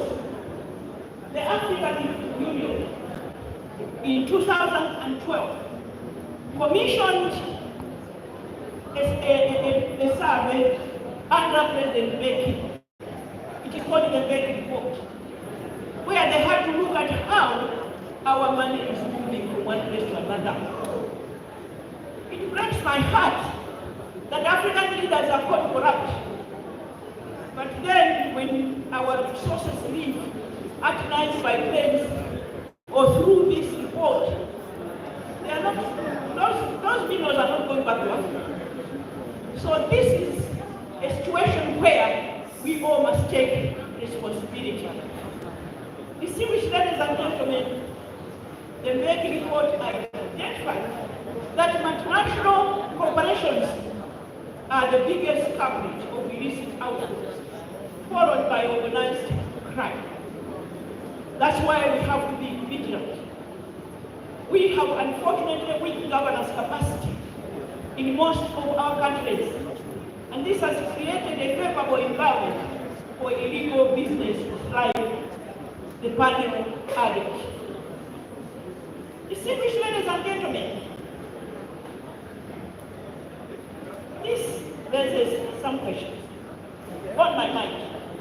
One, why is it that our African leaders, we African leaders, are not raising our voices on this malpractice and call for immediate action by the African Union to protect our African wealth, natural resources that are also key in the implementation of our own governing agenda? Number two, And this baffles me even more. These illicit outflows from Africa are domiciled in the West and some tax havens. Why isn't the West aggressively pursuing these criminal enterprises and be true partners in Africa's social and economic development by returning that money back to Africa? Countries continue to struggle to get the money back that was illegally externalized into overseas banks. Distinguished ladies and gentlemen, the foreign countries, as well as the other day, they are really more the audacity. When they return the money to the country, they ask the country, how are you going to use it? How did you use it? You must be accountable. Oh, you were not accountable in the first place when you took our money. You see these ladies and gentlemen? All this makes me wonder, why do great Azikiwe have done to correct this injustice? Why is it that our generation isn't moved to stop this illicit flow for the sake of the general good of the Nandi Azikiwe legacy? As a continent, we are not just losing these huge resources. This corruption and illegal acceleration of our resources is a direct contribution to the current suffering of our people, to economic stagnation, squeezed fiscal space for infrastructure development and natural disasters. On the point of natural disasters, Malawi this year has been devastated by cyclone Fred that left over 1,000 people dead and 2 million people displaced. The president of Malawi appointed me to be ambassador for the reconstruction, the post-cyclone Fred reconstruction. So we are building houses and we are distributing food.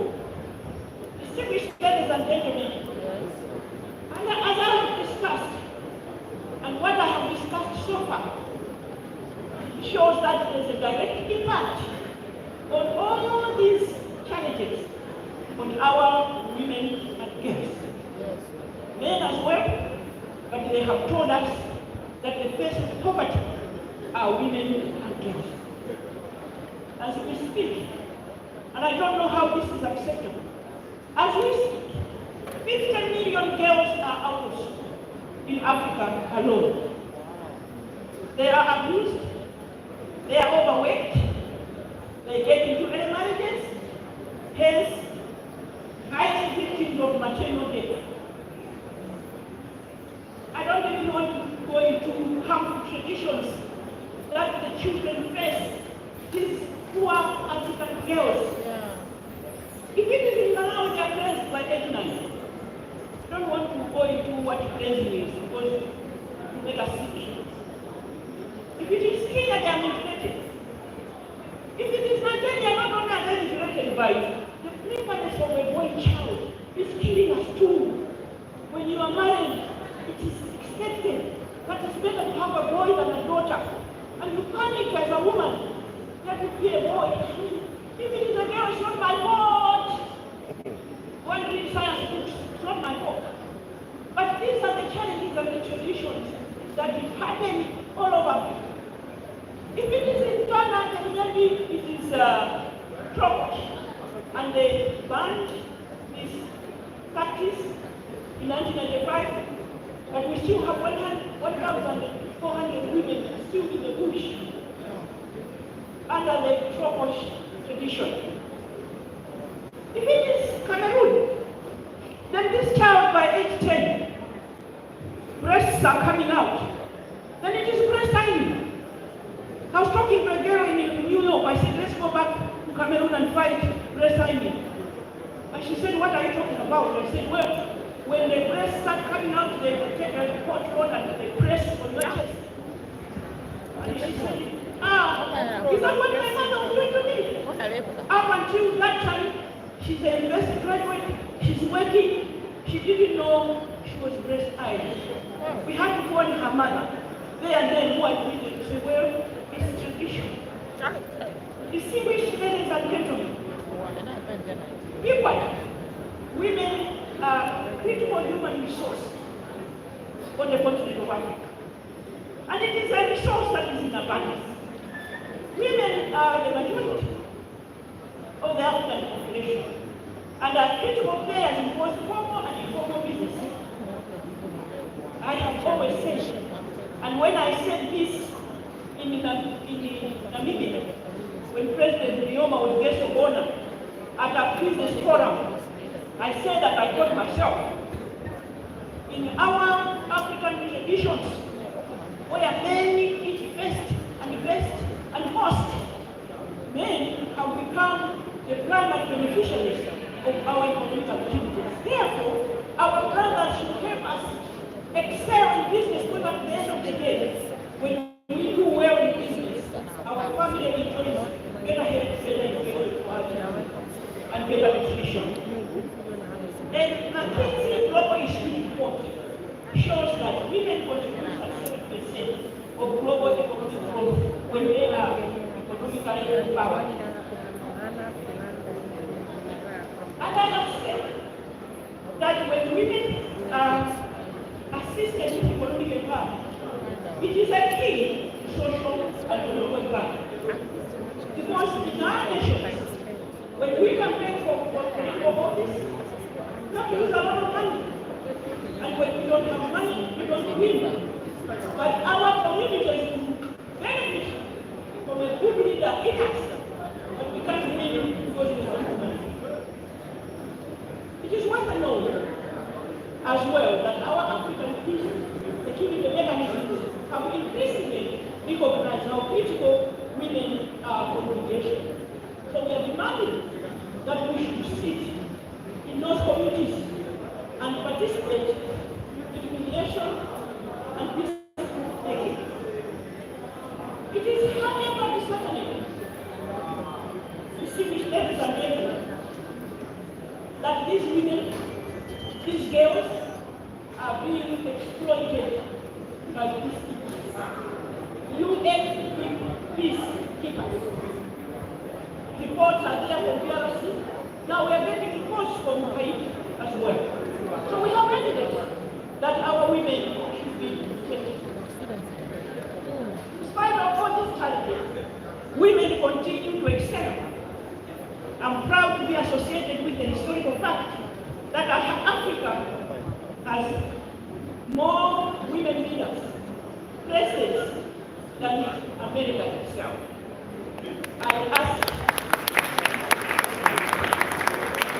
I was honored at the UN, at the embassy of the African Union 6 years ago. Me and Ellen said, and a Nigerian lady living in America stood to ask a question. And she said, Mom, help me. I was born at home in Africa, Nigeria. I am resident here most of my life. I go back and forth, and I ask my fellow women in Africa to say, let's rise, let's fight, let's raise our voices, let's demand that we should have equal representation. So I asked her, I said, in this country where you live, how many women are in parliament? 18%. Have you yet achieved in 200 years equal pay for equal work? Not yet. How many vice presidents have you had? None. How many presidents that are women have been in the State House? Nobody. I said, then what makes this place better than Africa? You should be proud of your Africa because Africa has produced 6 billion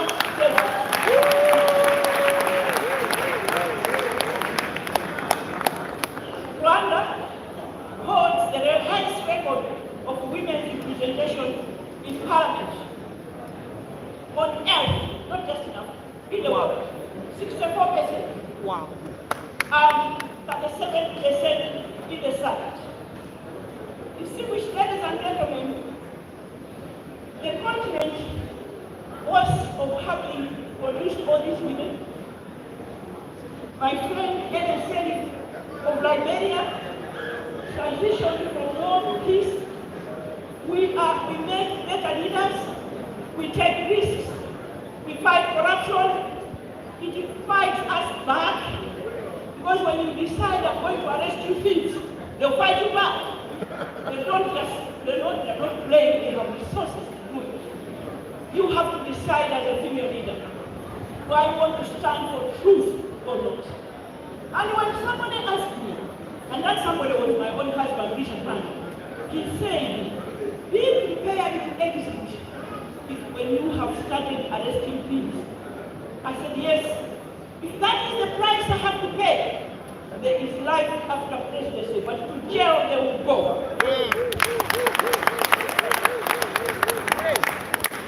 And as I'm talking to you now, someone's still here. My husband told me he's one of the finest lawyers Malawi has produced. He has been Chief Justice of Malawi and Swaziland. I don't know how many people have applied that. He told me that when you are standing for the truth, be resilient and be persistent, because nothing will happen to you, especially with the country we have been better, judicially like Malawi. Distinguished ladies and gentlemen, as I conclude, I wanted to ask a few questions, because that day I have got this speech that will be given out, but I thought in the interest of time, I should just say the following.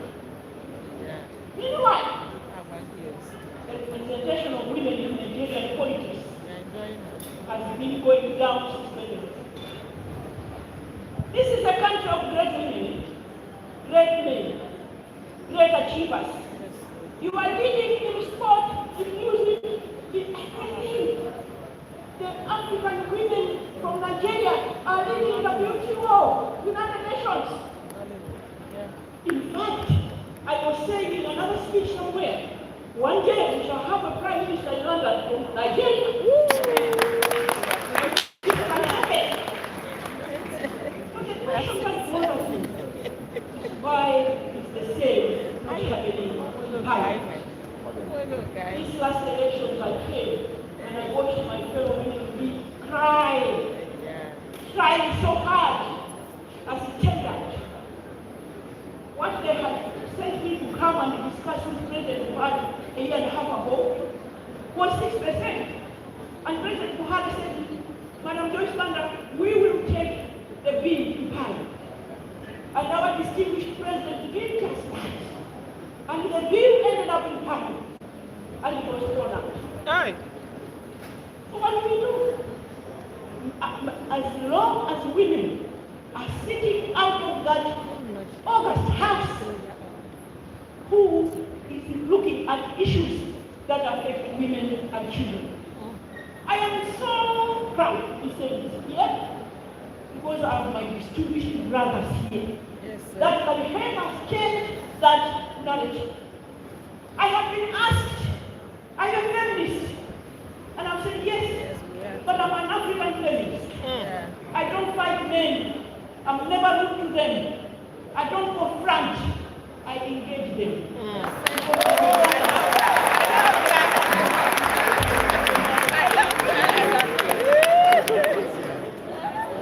Distinguished ladies and gentlemen, so here are the questions that summarize what I've said, and that forms the questions that we should ask ourselves, living these days.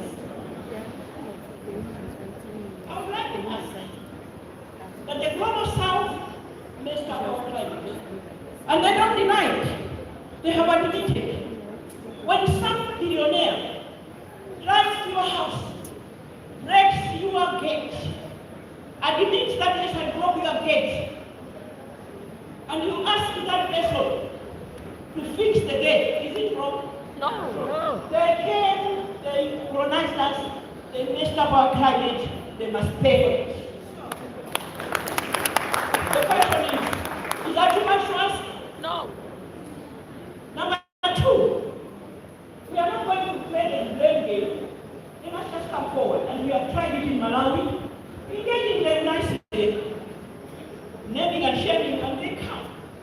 and we are implementing projects and crashing. Number two, girls. Is it okay, distinguished ladies and gentlemen, that 50 million girls are not in school? When you go to Lagos, in the city and drive around, they are carrying mangoes and papayas and what, selling it out. Their brothers are in school. Where is the mother? Why are our children not in school? Distinguished ladies and gentlemen, all those national, traditional, harmful practices, it is us, women, when we stand together, that can eliminate them. As for women, we are not asking for anything new. African women have been leaders in this country, even before colonization. Yes. Sometimes when you research, they say the reason why we slowed is because those who colonized us didn't know what to do with us, because leader structures there are no women. But we were already leaders. So all we are saying, we are back. And please, space be created at the table for us to participate. Distinguished ladies and gentlemen, can I ask my brothers and sisters, particularly my brothers, to take note? Next time I come, I'll ask my governor, how many women have we taken on board? It's just a simple, innocent question. You do not need to be angry. The most painful issue with me today is about the youth. I have witnessed such and watched our young people run from one country to another looking for opportunities. Because where they come from, there are no opportunities. So they end up in South Africa. South Africans end up in Morocco. And Malawians end up in South Africa. And they're subjected to xenophobic instances. They are killed, they are beaten. They are even dying swimming to Europe on the Mediterranean. So this is a call on my fellow leaders. You said we are obliged to create opportunities for our young people. They have been raising their voices for a long time. We are not listening. And if we are not listening, you know what will happen? While we are covered at the city in the State House, another leader will make for the marketplace. We shall not even know what it is. Because they are not debating. Distinguished ladies and gentlemen, leaders in our agreed. The wealth in our countries is not ours. So, Nigeria, Botswana, Malawi now, which has the largest deposits of water. When we get that out, it doesn't belong to anybody, it belongs to the people. Our own citizens must feel that they are rich and rich. Illicit movements of our way out of Africa can be stopped, and the African Union and ECOWAS must get involved in this matter.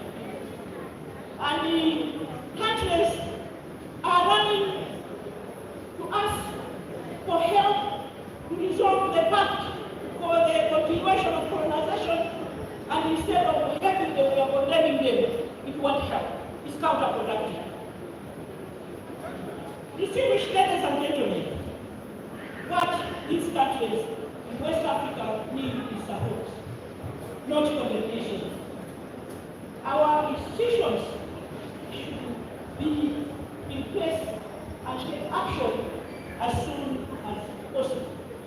Now, President Tshisekedi of DRC has announced that I don't want peacekeepers in my country. So all of us were surprised. But there are so many that are saying the same. As it turns out, on the 4th of November, a drone was caught in the bush.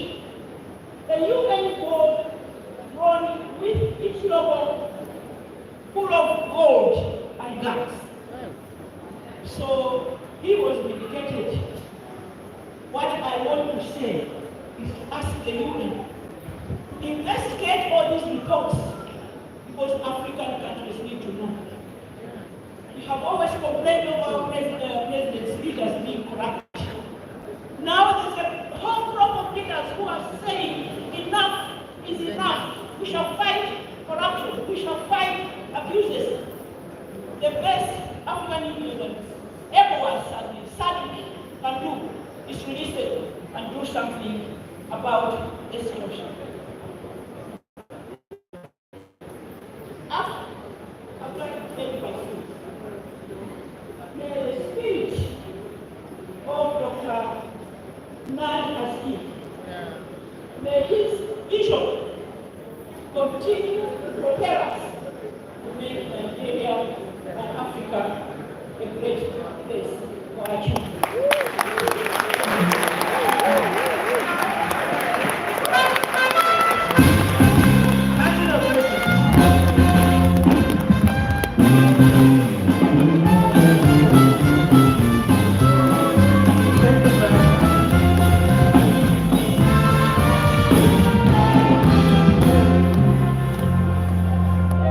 Thank you, ma'am. That's how you to come and allow the sweat to win. Hurry up, learn this wonderful thing before. Did very well. Thank you. Another round of applause, please.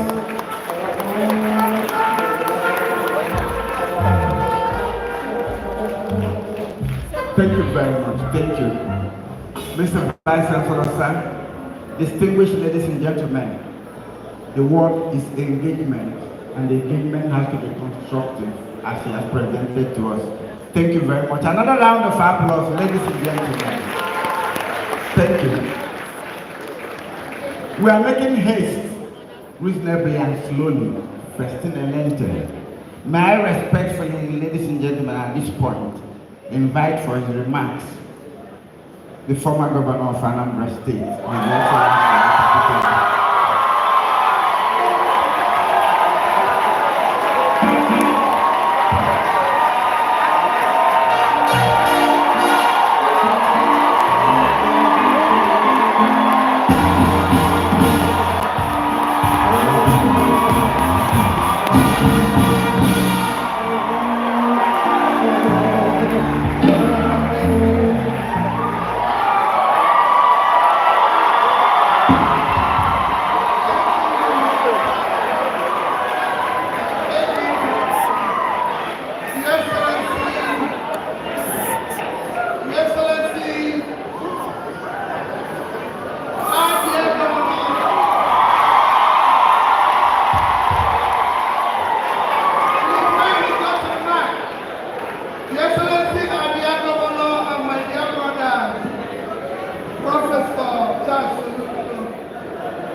For inviting you. Mine is a simple remark which will not take more than 2-3 minutes. And is to thank you most sincerely for the honor of coming to Nigeria.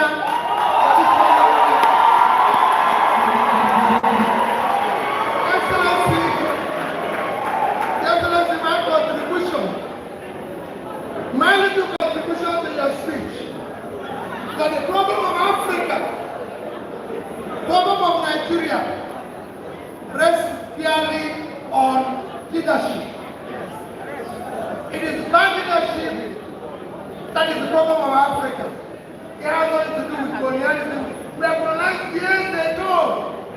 Today, it's the African leaders that turned Africa into a gigantic criminal enterprise. And I give you an example.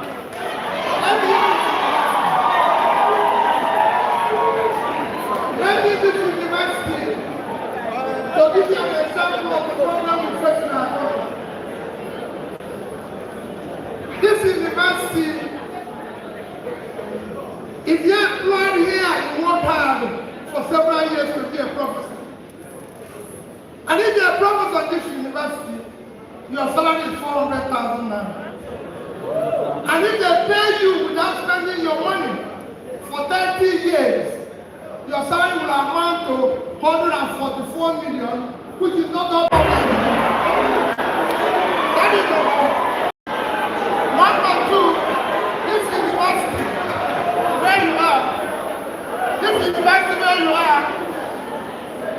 the overhead they give to the vice chancellor for federal government of Nigeria is about 10 million naira. So in 1 year, they will get about 120 million naira. They have over 500 professors, over 4,000 lecturers, over 40,000 students. They get 10 million naira, 120 million naira a year. So 5 of the universities like will get about 600 million naira annually, which if you convert to dollar today, is about 500,000 naira.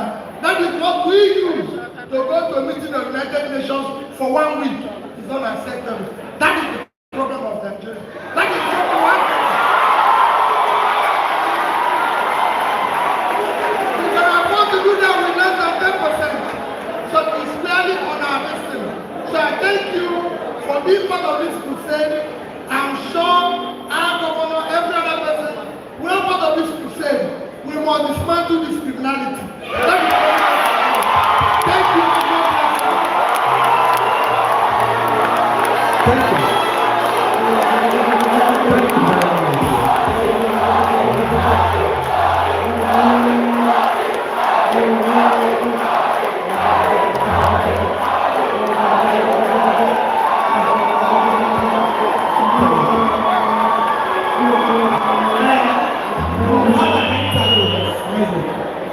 Before His Excellency, we had an interlude of this. Can we give 1 minute? Can we say, hurry up. Interlude of music, 1 second, before we have the final remarks of His Excellency, the Governor of Anambra State. Can we give 1 second? We thank His Excellency the former Governor of Anambra State.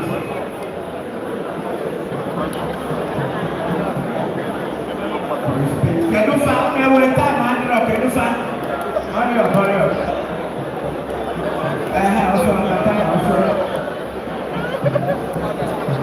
Thank you very much. Our dear eyes. Thank you. 1 minute. Thank you.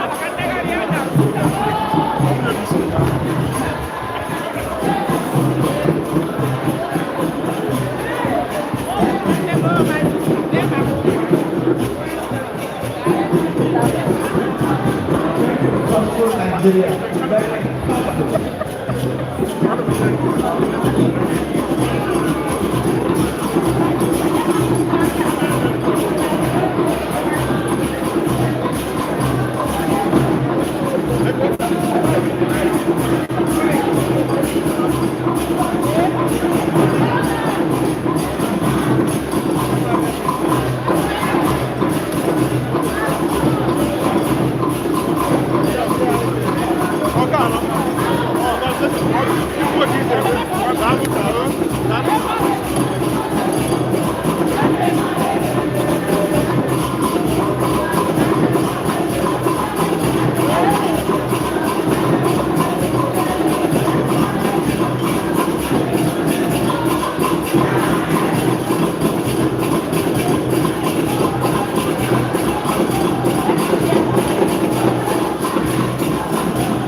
Are you there? Yes. Sorry, I'm coming. I will come to you in a moment. Your Excellency, I want to welcome you to Anambra State. Mine is just a very simple task to do. The day is far well spent. And as we round off, I am just here to pass on felicitations. No speeches. I haven't prepared any. I'm so excited to be here. And I want to start by thanking and welcoming our dear President, former President of Anambra State, the light of the nation. Welcome to Anambra State, the light of the nation. And welcome also, today there's quite a coincidence. You, a Pan-Africanist, you've come to Anambra State, the home of Nnamdi Azikiwe and the home of Pan-Africanism.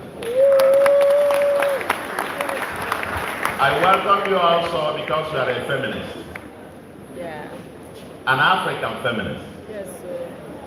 Welcome to Anambra, where women are in charge. Yes, sir. You know, I said welcome to Anambra. You know, all over Africa, we talk about the girl child. Yes, sir. In Anambra, we talk about the boy child. Okay. Yeah. 97% of our teachers in primary school are women. 89% of our teachers in secondary school are women. Our civil service is about 65% women. And all our government stuff and so on, this is the only state that at some point was represented by about 2 senators, 2 out of the 3 senators were women.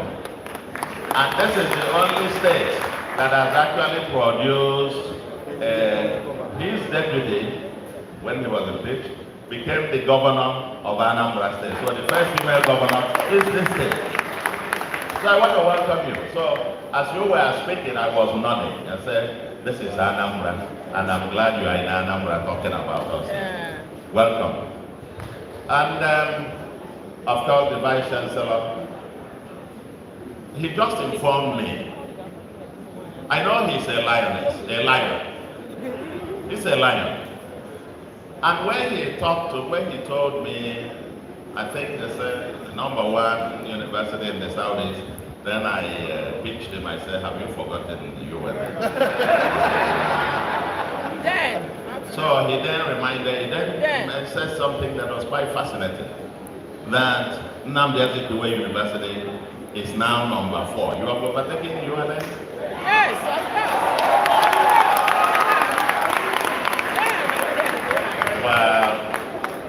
Well, if you are moving that way, no surprise, it's in Anambra State.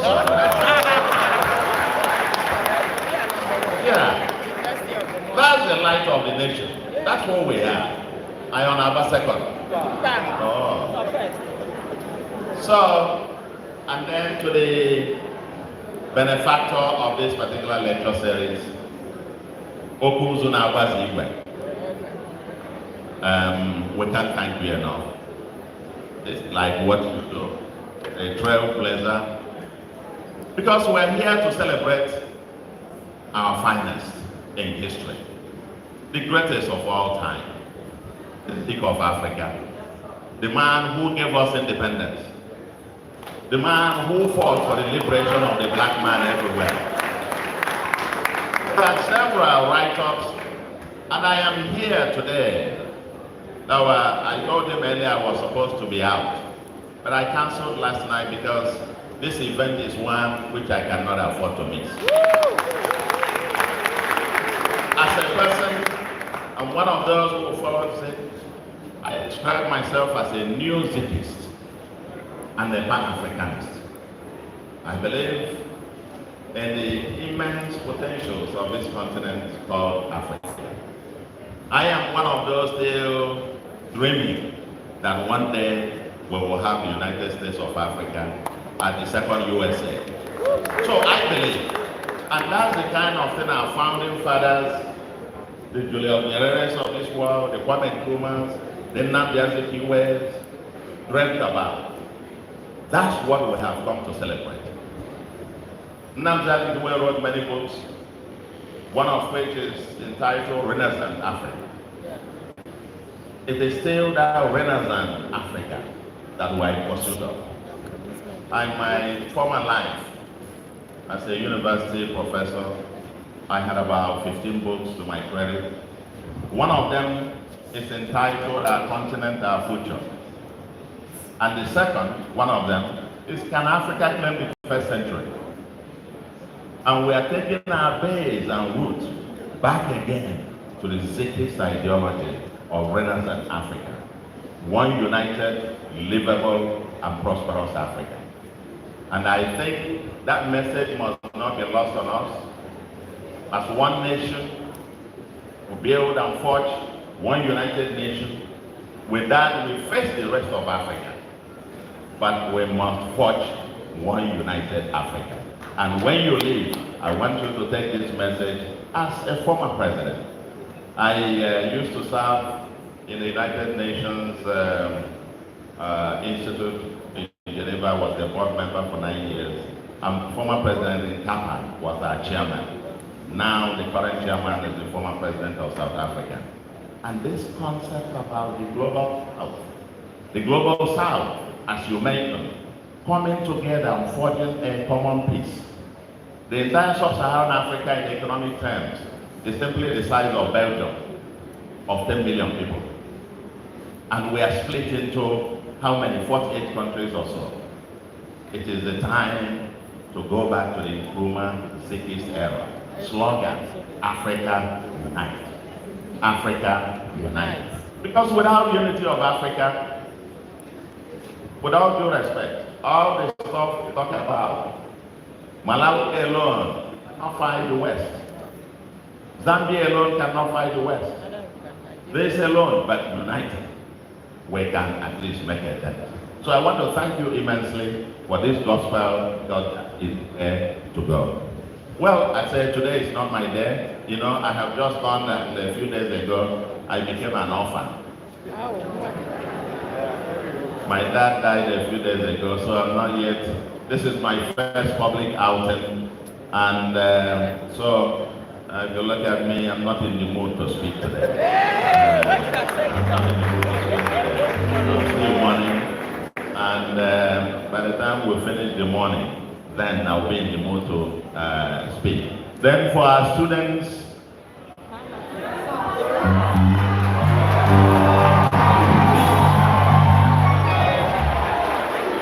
what do you want me to say to you?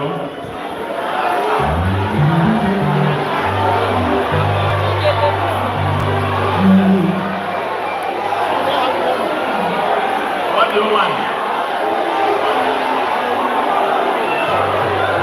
I'm not hearing you.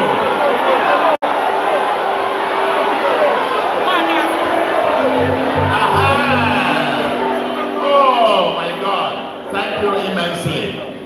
if it's a road.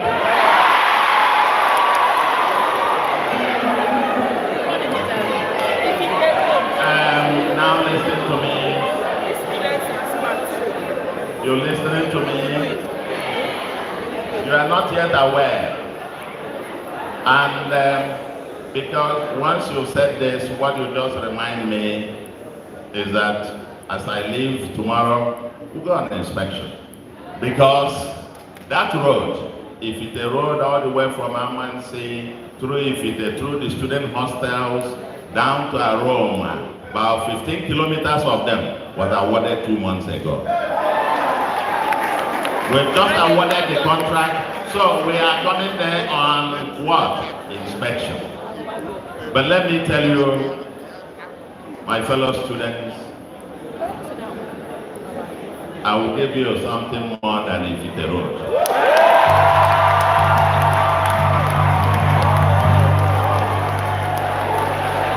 You will have something more than. How many of you here are from Anambra State? From Anambra State?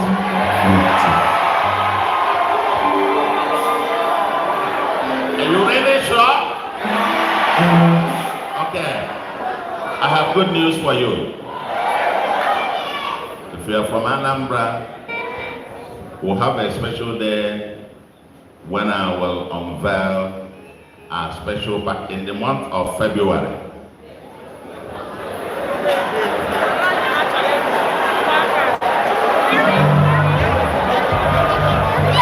Are you hearing me? Is any of you going to graduate before February? Yes. Who are those going to graduate? If you are going to graduate before February, then which one? December, some of them are graduating in December. No. I tell you what. I tell you, our agenda for human capital, for our students, for our youths, we've had an agenda for those in primary to junior secondary, for public schools. We're trying to rebuild our public institutions. In a few days' time, I will be visiting Olumbanasa, a community in Anambra West that I understand no governor has ever been there. These people have been left behind. Our government is for those who are destitute and suffering. And that's why we're going to do Ifite Road. And for you, the students, we have had a program for the primary school through secondary school, and we haven't finished with the secondary school. We'll still finish up with them early next year. But when I say I unfold a comprehensive agenda for education and human capital, total human capital program, the date for that unfolded the entire thing. And we have a special huge program for those of you. I'm going to Ibadan tomorrow. We have a special program, a package that will unfold. That's palliative for you. Okay. In February, we're going to get that. The full program will be unveiled in February. And I will not want to begin to preempt it here. But let me say this, because you are looking at me, where is that our president?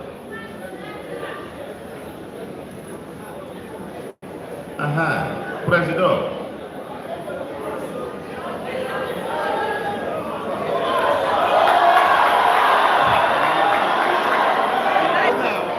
He's not going to give us. Is there anybody that I will give there? Oh.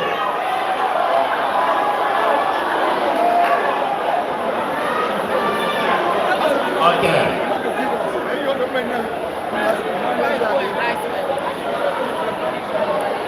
Okay. This one is ambush. This one is serious ambush now. But we see the answer.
question is how we reach you. We're just looking at the number of you here, and probably 1,000 or thereabout.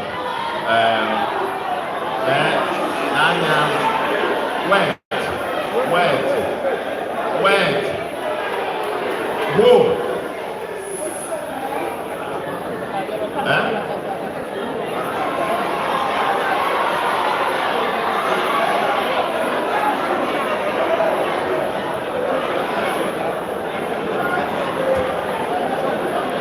What are they? Are you hearing me? Are you saying that we shouldn't give anything here? Okay, because I thought that's what I just wanted to say thank you very much and leave. And then you started.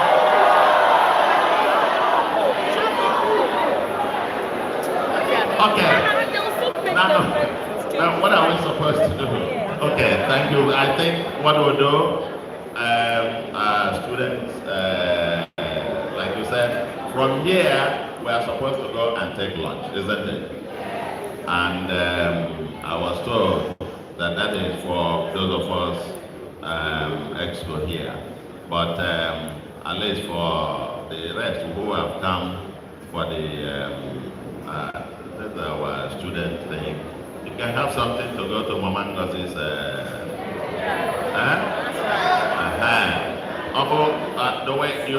Do we have that? Do we want that? If that is what we need, then the SUG.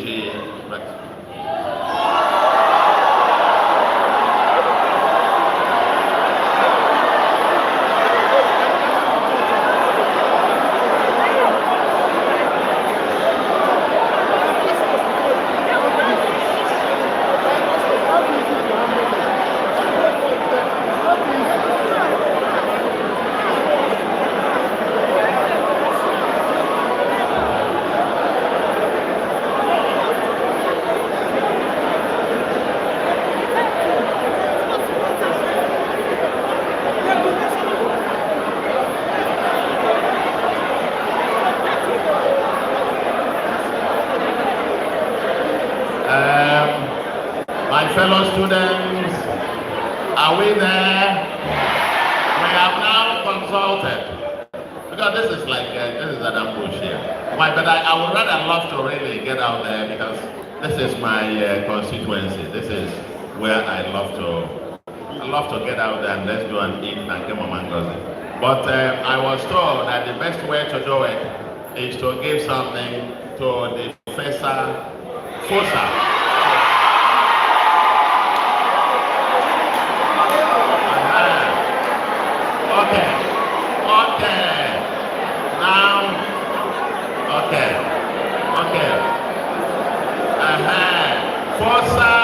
President.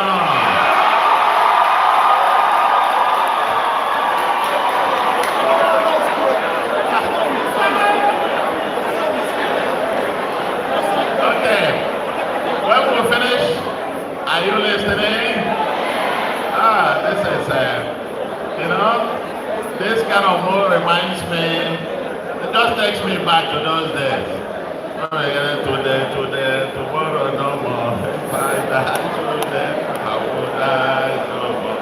Then the other one, solidarity forever. Aluta,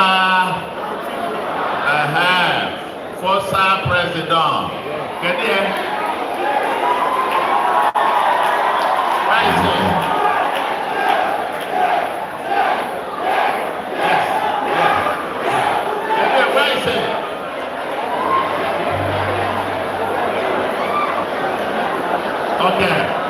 Okay, I think what we'll do is that, for the lunch of the faculty, students and whatever, when we'll give the FOSA president, I live here, I give him 5 million for all of you.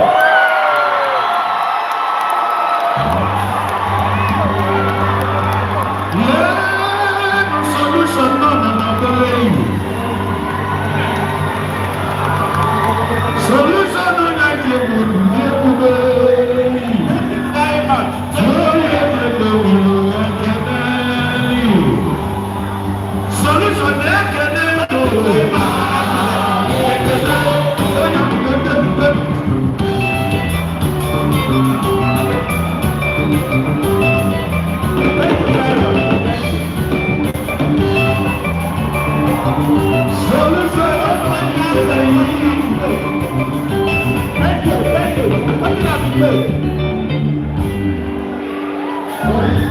you very much. Let's be cutting of the cake.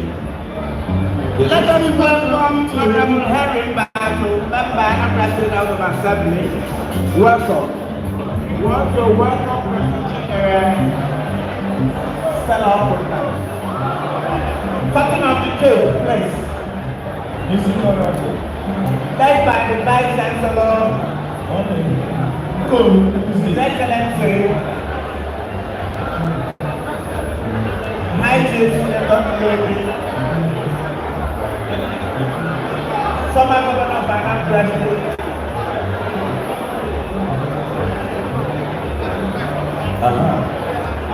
former Minister, and many Industry and to join in the cutting of the cake, please. Cutting of the cake, please.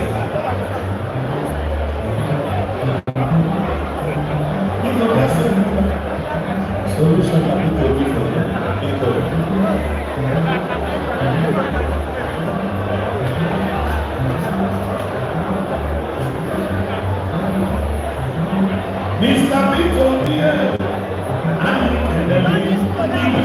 I'm calling Professor, you want to come and die the capital of the state. Professor, you want to Professor, you want to die the capital of the state. Hello. Die the capital of the state. If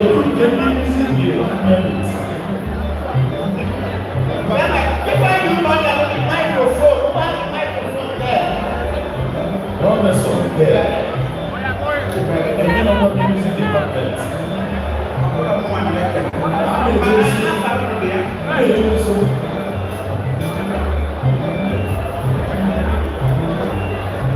Solution. Look by your right.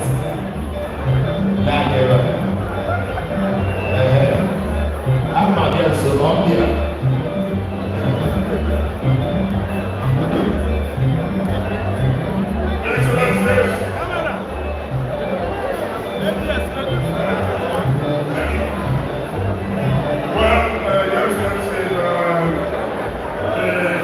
President of Malawi, Governor of State, former Governor of State, very practical, Vice Chancellor of the University, distinguished ladies and gentlemen, please, we are about to communicate.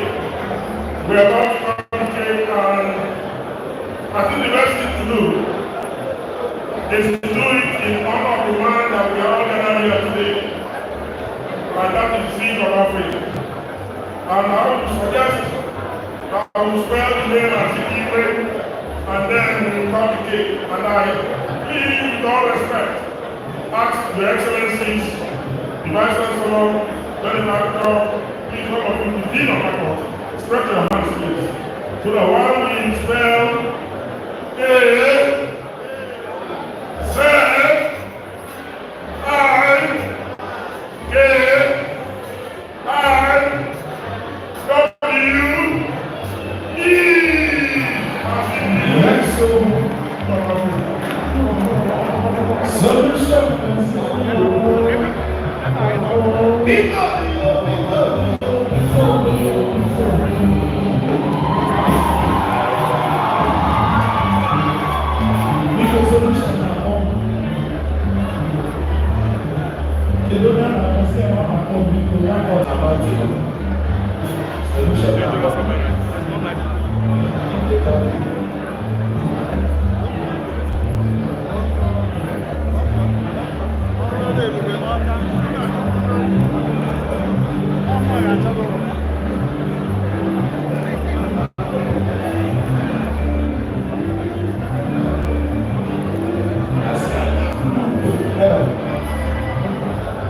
award presentation.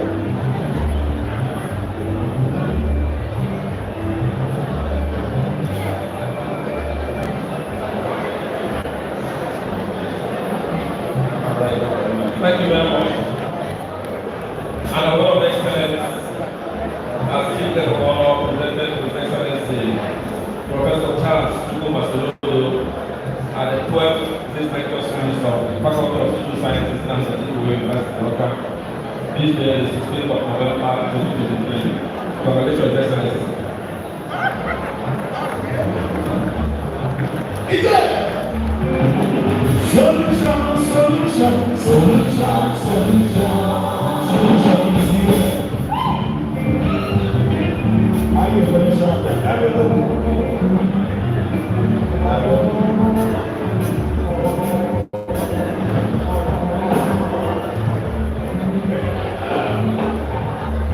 Hello.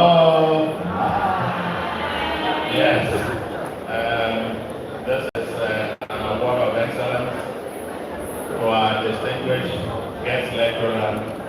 I'm presented to her Excellency Dr. Joyce Hilda Banda at the 12th Ziks lecture series of the Faculty of Social Sciences in Ziks University of Ghana. Today is 16th day of November 2023. Your Excellency, it's an honor to present this to you.